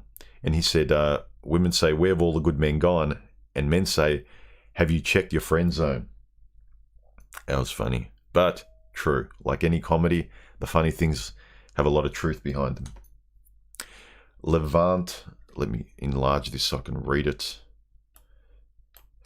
Levant says, on my last video, women aren't confused. They just don't care. he says, women having to lift a finger and provide something of value in a relationship would be more work than society told them they'd have to. So the idea is completely alien to them. Yeah, and in some weird way, it's become feminine not to provide anything.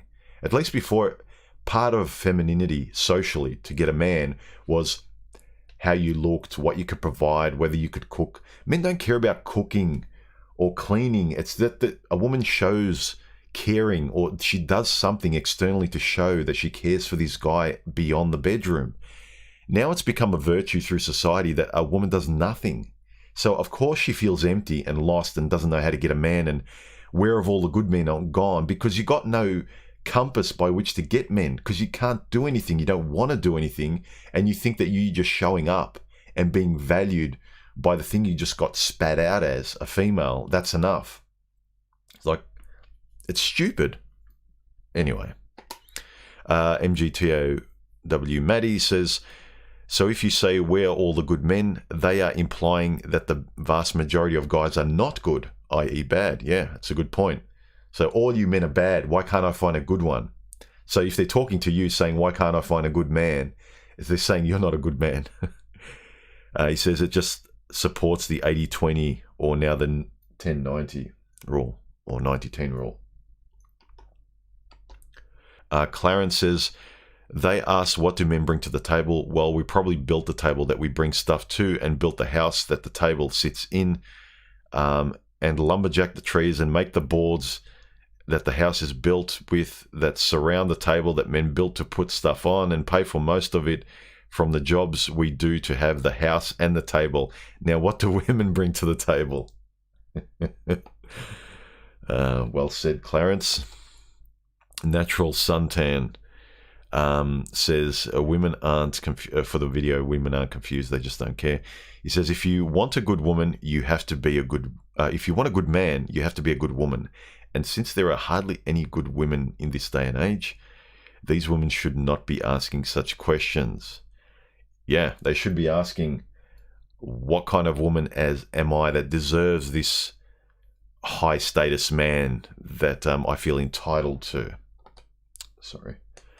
August Lyon says, women are, for the last video, just like with any problem in their lives, women don't want to solve it or understand it. They just want to talk endlessly about relationships and complain, hoping to be heard. Yeah, women just want to be seen and heard. This is why very few of them ever gain mastery over anything in life. This is true.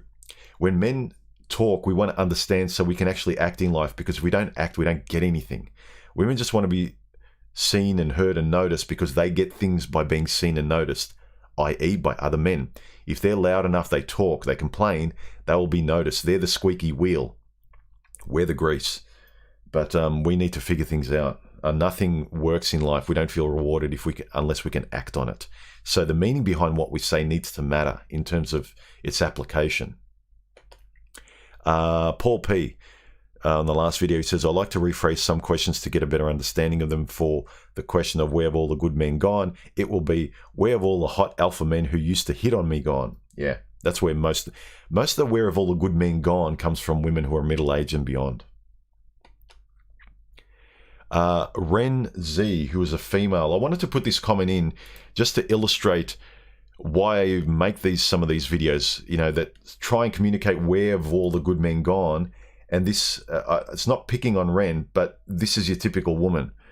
She says, this is exasperating about my question, how women don't actually ask, when they're asking where have all the good men gone, they're not asking of themselves, why can't they get a good man and what they can offer.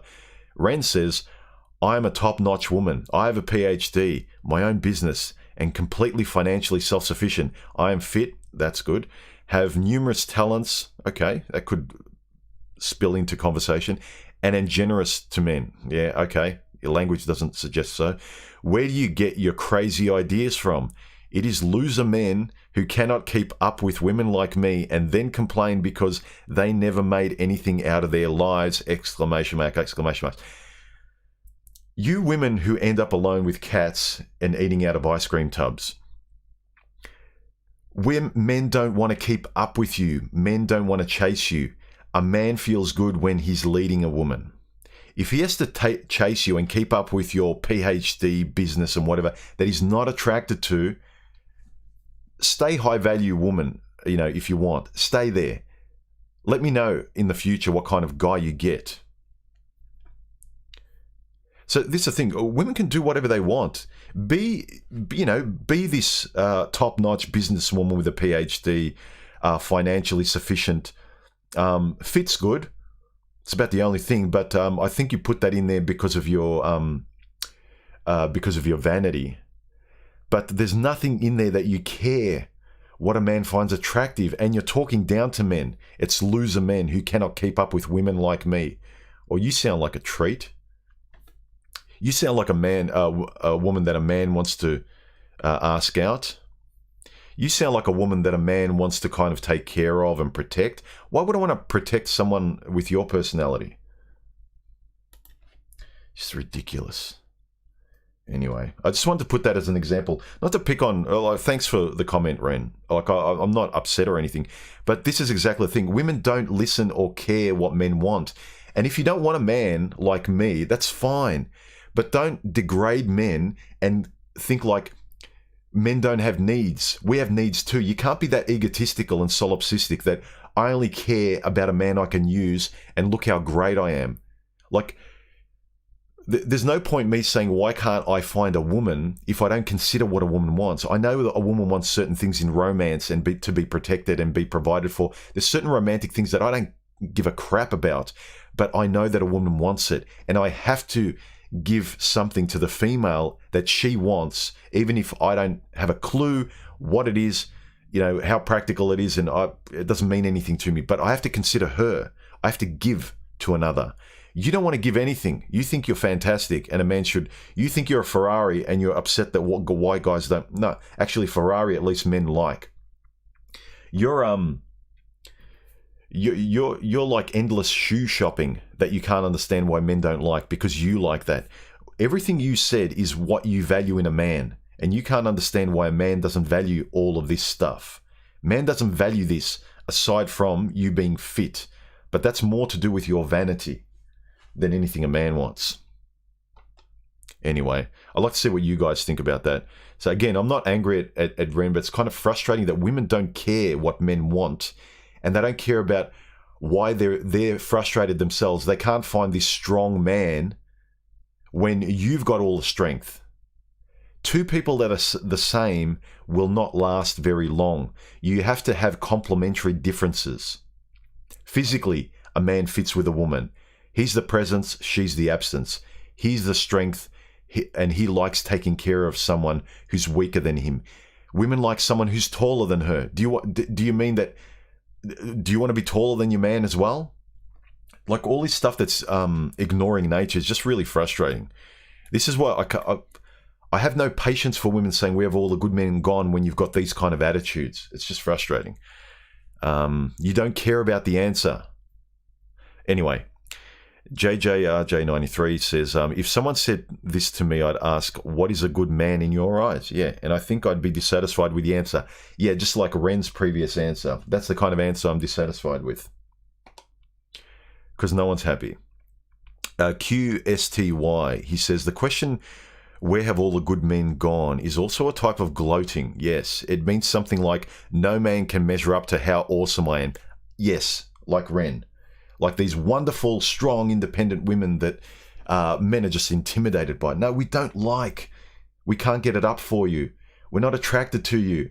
We don't want to ask you out. Like, move on. Like, you might as well be asking a heterosexual man why he's not dating gay men. It's like we have zero interest in you when you're like that. And you can complain all you want, but you can complain to your cats when you get older. No man will ask you out or love you because he's not naturally inclined to love anything like that. It doesn't mean we want someone who's a slave or subservient or, who licks our feet, but we like compatible differences. The things that evolutionarily that men and women had differences about that we're compatible about. Anyway, sorry, yeah, these women that sort of gloat, where have all the good men gone? It comes across as like, I'm so great, where have all these men that just can't see how brilliant I am? Especially if a good-looking woman says it. You can tell she hasn't got a good personality. When you see good-looking women, especially in their middle age, don't think, oh my God, I found someone rare. How can no one see this? She's so beautiful and she's single. There is usually a reason, and it's usually her personality, because ostensibly there's nothing wrong with her looks. She's gorgeous. Be skeptical, because there's probably something wrong with her personality. Where are we? Sue, again, another female response to the video "Modern Women Aren't Fun to Be With" that I made. She says, this is again women deferring, like blaming men, not wanting to do anything about it, not looking at their own, like look in the mirror and see how you can better yourself as a woman. In the same way, guys, we're trying to make better decisions for ourselves. She says, modern women are due to modern man. Man change and women will too. As though it's men's problem. Men need to change, then women will be better. You know what? Go jump. This is a whole, like, women don't want to do anything. This is lazy mentally. It's never your fault. You never have to do anything. You just show up as a woman. Again, I wanted to put this as an example of why you can't find a good man. Because you're mentally lazy. You're lazy in relationships. You don't want to give anything. You don't have a personality that's nice. You're not a kind person. You don't care what men want. Oh, man. We're Palette Warrior. He says, it's not like we have hundreds of years of examples showing successful male and female relationships. It's just that modern women don't like the solution. Yeah, I agree. It's like we know the basics of losing weight. Not to bring up that example, but it's something most people can identify with. You know, exercise and eat well. No, we've got new ways of doing it, and now we're frustrated that these new ways, we just need to fine-tune them. No, it's very easy. In the same way, men and women, we've had it right for, hundreds of thousands of years. That's why we're here. But for some reason, the youth of today and sort of a gynocentrism is kind of like, nah, now our theoretical models are much better than the old-fashioned models. Really? They don't seem to be working. Men Growing to Win says, when women ask questions like, why did you do X? They don't want you to understand. They want you to stop doing X. When women ask, why didn't you do Z? They don't want you to understand why you didn't do Z. They just want you to do it. Well put. Capishem says, years ago, I was at Australia Zoo and Steve Irwin said something I will never forget. He said, this crocodile doesn't see me as food. He sees me as the person who brings him food. That's exactly women. They don't see you as a boyfriend or a husband. They see you as the person who brings them things. They see men as the person that brings them the relationship, that brings them the life they want, that brings them the wedding, that brings them the children. In the same way, the crocodile doesn't see you as food. Sees you as a person that brings them food. Yeah, sure, you can have the accident of the crocodile attacking the man. In the same way, you can have the accident of the woman really appreciating the man and loving him for who he is. But most of the time, I think this is an astute observation. Thanks for those comments. There were some really great comments on the last video.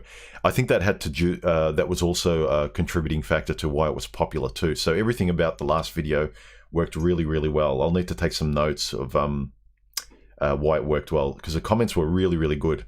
And I really encourage you guys, leave comments so you can share things, because like I might have my point of view, but around that topic you might have something that flicks a light bulb in terms of what you've learnt on that subject. And it's really great that other guys can read it. And I'm proud of the comment section under some of my videos where a lot of the comments help guys, even if my videos might not, because you guys have different ways of saying things and you've got your own experience that might connect exactly with what someone else has gone through. Let me go back on to some of the comments.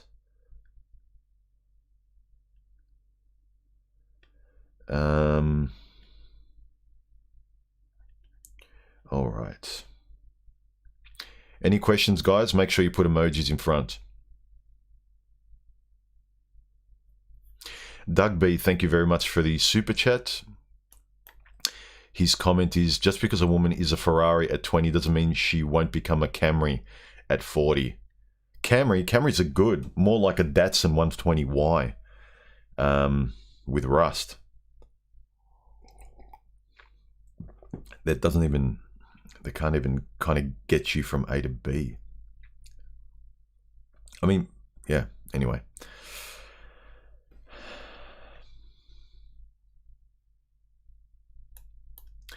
Sam says, there's nothing wrong with provider women like Ren. It's just that those types of women don't want supportive men. Yeah, sort of women who want all the control. Their natural biology, they're ignoring how they feel and what their natural biology and instincts want, yet they're just driven by their politic. And the two things are always fighting them, each other. They're not complementary. And so they're always frustrated.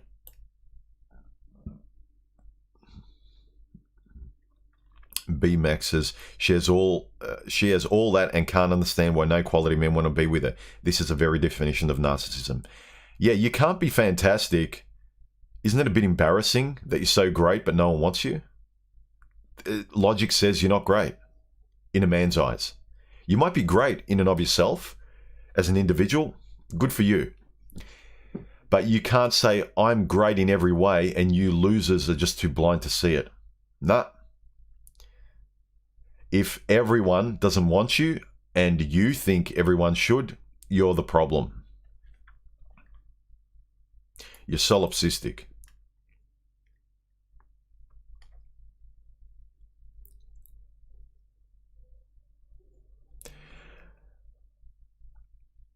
Lambugal Fresh Tomato says, thank you for putting Ren in her place. Being a woman, women like this make women like me look bad.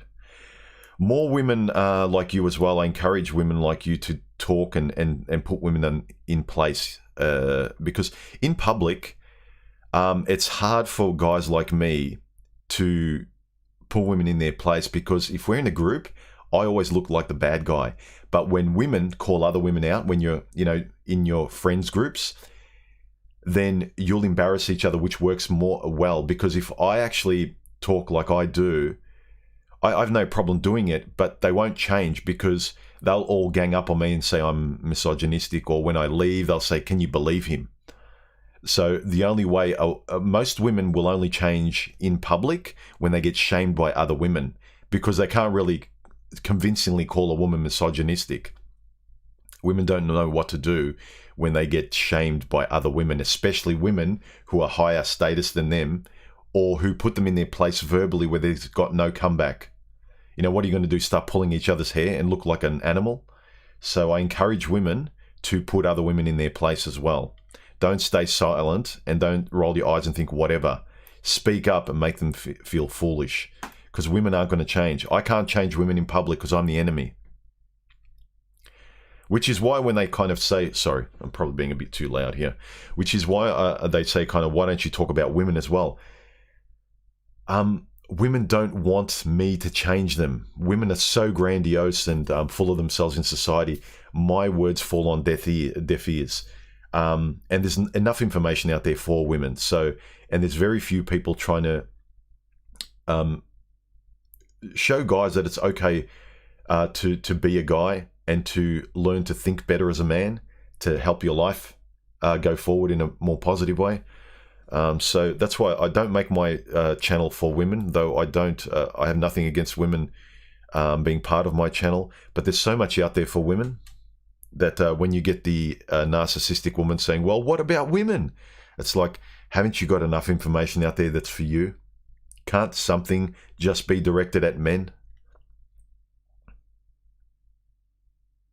And it's very telling when men are trying to express in these videos like I do, this is from a male's point of view what I feel, and this is what I think and what I believe. And the first thing a woman says is, what about women? Women have that too. It's like, oh man, does it have to be about you all the time? Can you just listen to me and accept what I say? Yeah, I know, but what about women? It's like, ugh. Like, they're the kind of women you avoid. Yeah, beauty today is a red flag, because often it's the NIAC says beauty's a red flag. Often today because it's all a woman can offer. There's nothing beyond it. So be very skeptical of beauty alone. Stephen, what do you do for a living? Graphic designer. Yeah, Rapid Fire says this Ren woman doesn't need a man. She needs a mirror to be satisfied. Yeah.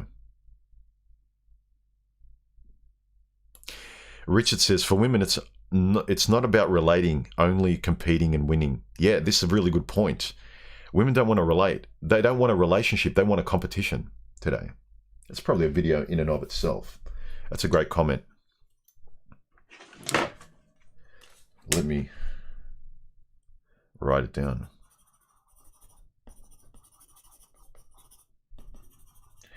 Don't mind me.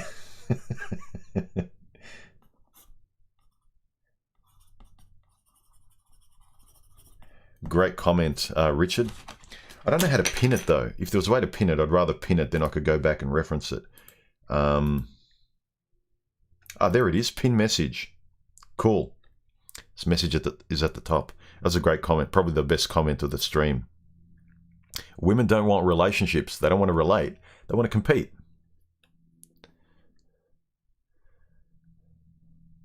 That's a great topic for a video.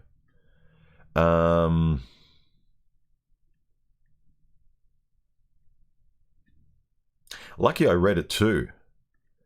Richard, make sure, guys, if you got really good comments or questions, make sure you put emojis. Otherwise, I miss them. I would have missed that one. Bart, thank you for the super chat. He says, changed my worldview from blue to red. She was a Ford Askin for a Ferrari price. Got swept, got away cheap, never dipping my toe in again. That's why. Be aware. Be smarter, guys. With or without women being smarter. Doug B, thank you for the super chat. He says, why do modern women lack humility? Why does it always come down to who hurt you? If they ask for good men, they're probably boring or cruel women. I agree. Be active, be kind, don't lie. Basics. Yeah, what you'd expect from a good friend. That's why I'm, as a basic compass, judge women as friends. Are they a good friend? No. Then they have no place being in a relationship with you intimately. They're a landmine. Shadow Ghost, thank you for the super chat. He says men are changing rapidly and that's why we're gone. Traban, slow down. Are you talking to me? Was I talking too fast? Just that guy says, dude, Datsun is a classic. Yeah, now they are. They're like our old New Balance runners. Or Converse Chucks. Hydrostatic says something important. He says, is there any bigger turnoff than an over-domineering pseudo-masculine female? I think not. I agree.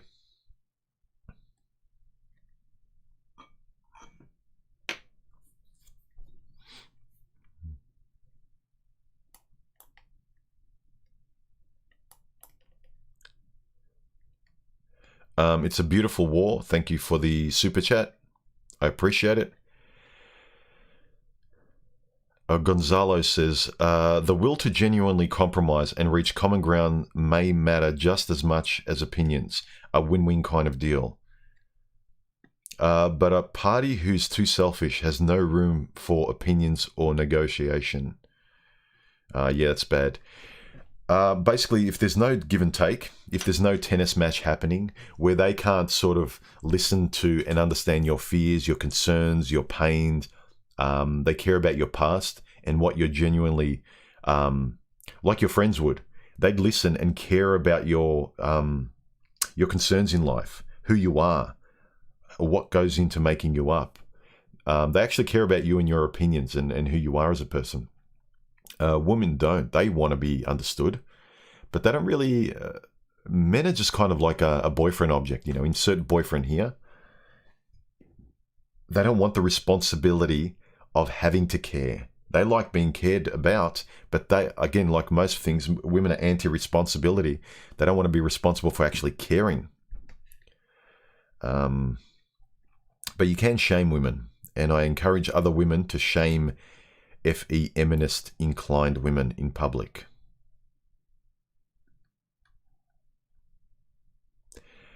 Albatross, thank you for the super chat.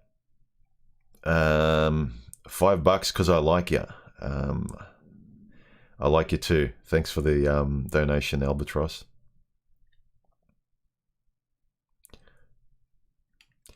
Celestial Woodway, thank you very much for the super chat. He says, the last woman I lived with made more money than me, but I paid for everything she wanted to do or needed. Meals, vacations, car repairs, and wanted more. Lee says, the problem with women not wanting relationships just to compete. That's why they lose, because for men, competition is their natural default. Yeah, that's a good point too. See, if I pin this comment as well, I will forget it. See if I'm going to do a screenshot. That's probably the better solution.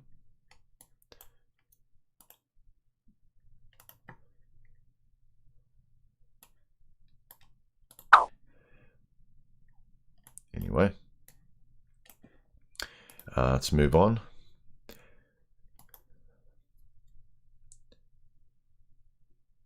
Healthy Quadrant says, I was once married to a person like Ren. It was horrible. You can't love someone like this. They won't allow you to love them. Nothing is good enough for them. Yeah. I've had aspects of Ren in past relationships too. Not as sort of, not as egotistical as that outwardly. I think because my personality kind of doesn't let, like, I'd kind of push back myself verbally. But someone like her completely that just says and acts like her, and a guy's just quiet and submits. I mean, you can't be a guy that's a guy with any kind of status, power, who can lead a woman where she dominates you like that in every respect. Like, there's certain ways guys can show themselves as being men to women and that they feel good about themselves. But if she takes up all those positions, you got nothing left but being the female. So yeah, those women, like, you can be a strong, independent woman that can take care of yourself, but then there's no place for a man there. And really, what are you getting from a man where you take up all the positions of sort of the natural ways men and women fit together? If you take everything, and for me, it's a way that women don't want to be vulnerable in any way.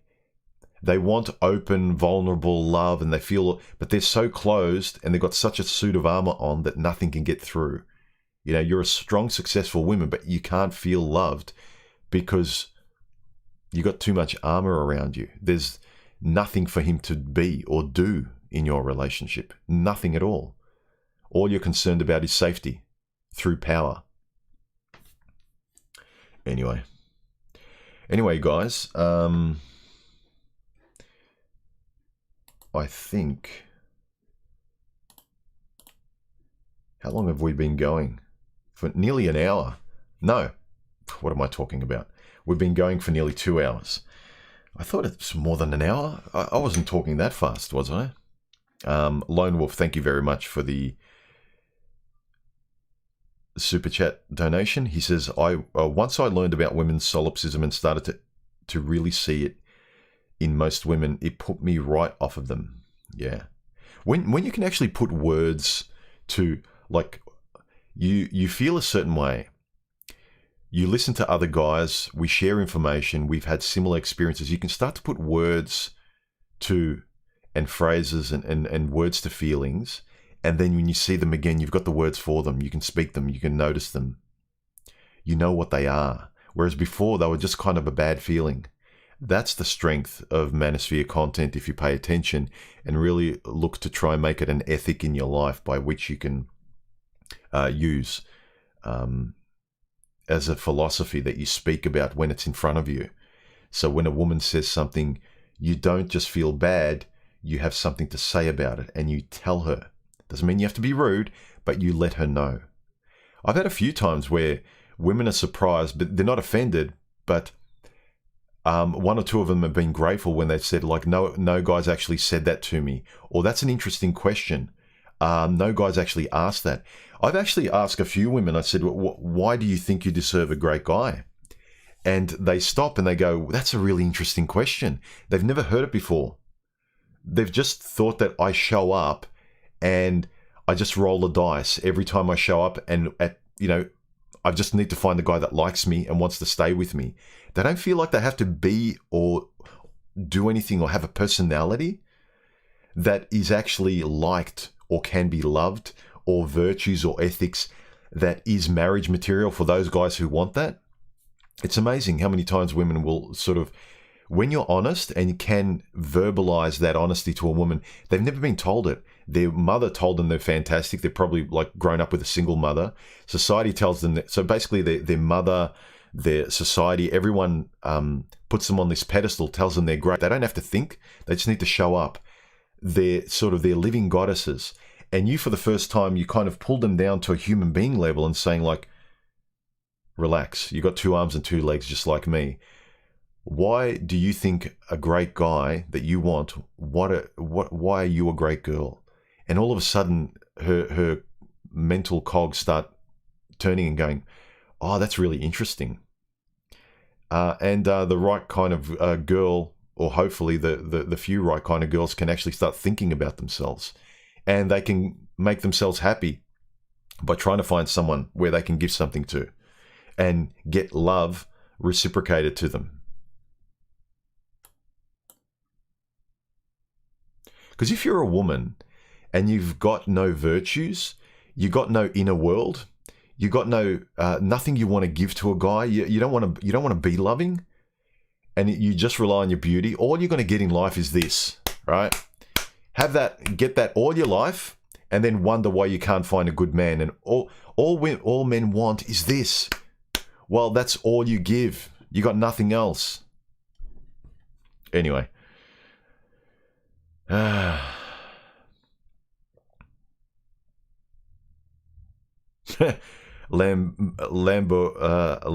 Guri says, she's a female, she says, where do you meet these horrible women? They're everywhere. Lamborghini.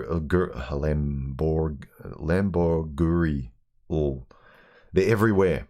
It's not I'm meeting rare women. I've gone out with a lot of women, and they're all different in personality, but they have all the same underlying entitled traits where they don't have much of an inner world. They don't have much virtue. They nag. What do you think is a universal? Women nag. They want to change their men. They're never happy. They find a man, they want to change him.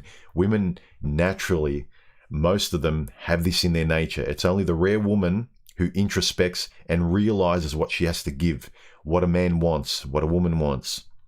These women are everywhere. Where do I meet these women? They're everywhere. They're the average woman. The rare woman is why men find it so hard, to the point that they stop trying. If 95% of women out there are lowercase fe feminists, then it's more traditionally inclined men that believe how biology and nature works. That's why they can't tolerate these kind of women. These strong, successful women who have PhDs and money and are fantastic, and men are just losers that don't man up. That's why we can't find women like this. And a lot of women, some of them actually act like they're not feminists, but after a couple of dates, and when you start dating them for a while, they are. They start being like every other woman. So there's not many of them out there. I'm not saying that all women are, but most women out there, they adopt the egotistical view of themselves that society tells them they are. Their mothers tell them they are. Everyone tells them they're fantastic. Men don't speak up to them. Not enough men put women in their place and tell them to shut up. Not enough women tell each other to shut up when they don't agree with them. So if you don't agree with women acting like these entitled, gynocentric feminists, you need to speak up too. But everything in society encourages women to act worse and worse and worse. You see it in ads. You can't sit there saying, where do I meet these women? Look in advertising. Look how women act in public. Look how they talk. Look at your friends. Do you know more men in your life that are just nice guys? Or do you know more women in your life, and that you observe there's just more wretched acting women who are so entitled and they're angry and bitter and rude? Who's more rude in society, men or women? Who do you know in your circles who's more rude, men or women? On average, women are more obnoxious today, and it's hard to actually love them, let alone ask them out on dates. Where do I meet these women? Everywhere. Please tell me. If you could tell guys where they can meet nice women, don't you think men would go there? Wherever men go. Like, you look at online dating. Look at married couples. Look at who's the happy one. You can't sit there. It's disingenuous. Like, I know you mean well, but this is same as like, where are all the good men? Why can't I find a good man? Where are you meeting all these horrible women? As though I'm intentionally, I get attracted to dragons. Like, I get attracted to nice people who look attractive to me. Like, they're physically appealing and they're nice women that I can get along with. That's what I'm attracted to. Initially, I think they are. Then I get to know they're just like the rest of them. If they stayed the same, I'd still be with them. Or if they didn't act, I'd still be with them. That's the same question as, where have all the good men gone? Where do you find all these women? They're everywhere.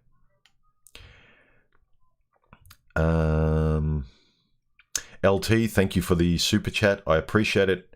Hi, bud. Hello, and thank you.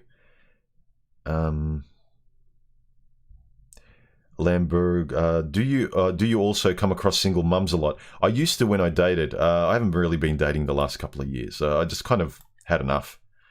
And it happens more and more with guys. Like with me, today, I'm one of the rare guys who I give up later. A lot of guys are giving up earlier. Guys are giving up in their 20s. And this is really scary. No one used to give up in their 20s. Late 30s, maybe 40s, yeah, more likely 50s, 60s, definitely. I'm a late giver-upperer. I'm very, very late in giving up. So women should really think about that.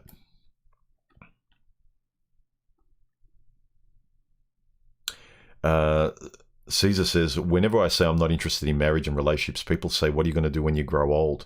And who's going to be there for you? How would you tackle this argument if someone said that to you?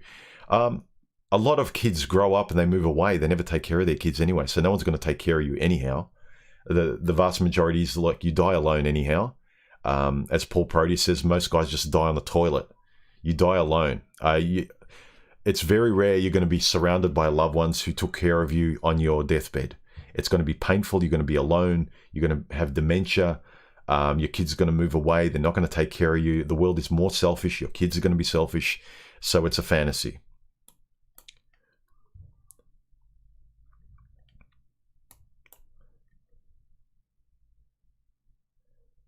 Magic Wheel says, if 95% of women are like that, why haven't you personally found the 5%? You just need one human. Because it's kind of, a good woman is rare, and then on top of that, it's a good woman that fits me. I know I'm a very particular person. So I've gone out with nice women, but they're not complimentary to me, so it doesn't work out. But then I've gone out with a lot of your typical woman when I was younger that I didn't care too much about standards or who I was. It gets to a point where just the effort, the juice isn't worth the squeeze, as Barbarossa said. So I don't have, like, life's short. I'm not going to spend all my time like my 20s. Women were all that I cared about and I was driven by. There's too many things I enjoy in life. And I want to maintain and be a good caretaker for the things in my life, my family and friends and my routines and hobbies. So I just don't have the time to waste to find that. It's not the needle in the haystack. It's that needle in the universe. So it's a young man's game. I've got better things to do than chase unicorns. Because it's got to be a unicorn that gets along with me too, that I like spending time with. Bardes, thank you for the super chat donation. He says, a topic, look at me, man.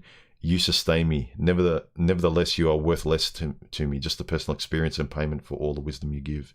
Yeah, this is like women. They say, look at me. You sustain me. Nevertheless, you are worth less than me.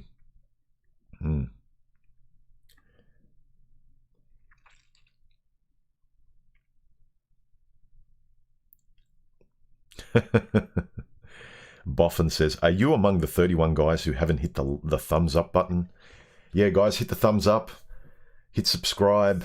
It helps me out, especially the thumbs up. Like the video if you like it or find it entertaining. I've already had like nearly 3,500 views, I think, on this channel. It's not even it's still going live. And we've had 300 viewers now.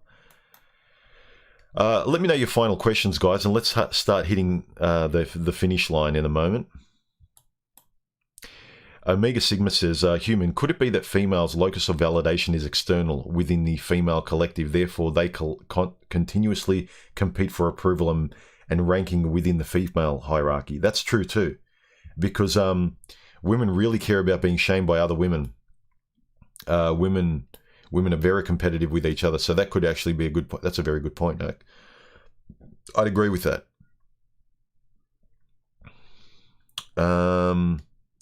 LT, thank you for the super chat. He says, Lestat, check in, my brother.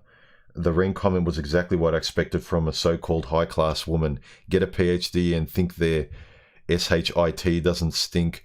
Well, I have no PhD. Still clear $2,000 in a day this week. Good for you. Oh, fuck, my neighbors have got loud kids. Anyway, guys, if that's all the questions, let's wrap it up. Thank you very much.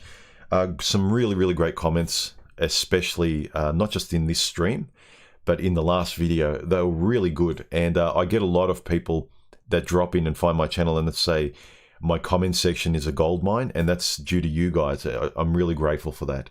I'm proud that, and you guys keep it up. I wonder is there a way for me to give the wrench to people in my comment section, and not just here, to moderate my comment section too, because I'd like to do that to keep the quality of the comment section, because it's really good. And you guys also further topics where they give me inspiration for new videos as well. Some great ideas that I think I can say something about, and other guys can comment on, like the comment I pinned on this stream. So keep them coming, guys. The comments are sort of give me juice for my own material as well as helping other guys. So I hope you enjoyed this stream. And thank you for everyone who came on board. We got over 300 subscribers. And let me check on my dashboard whether or not I've gone past the 100,000K mark. I don't think I have. No. It's I'm on 99,967 subs, so should be this week sometimes, and that was all due to you guys. Thank you very much, and I'll see you very soon. Speak properly, human. Take care, guys, and I'll catch you soon. Bye.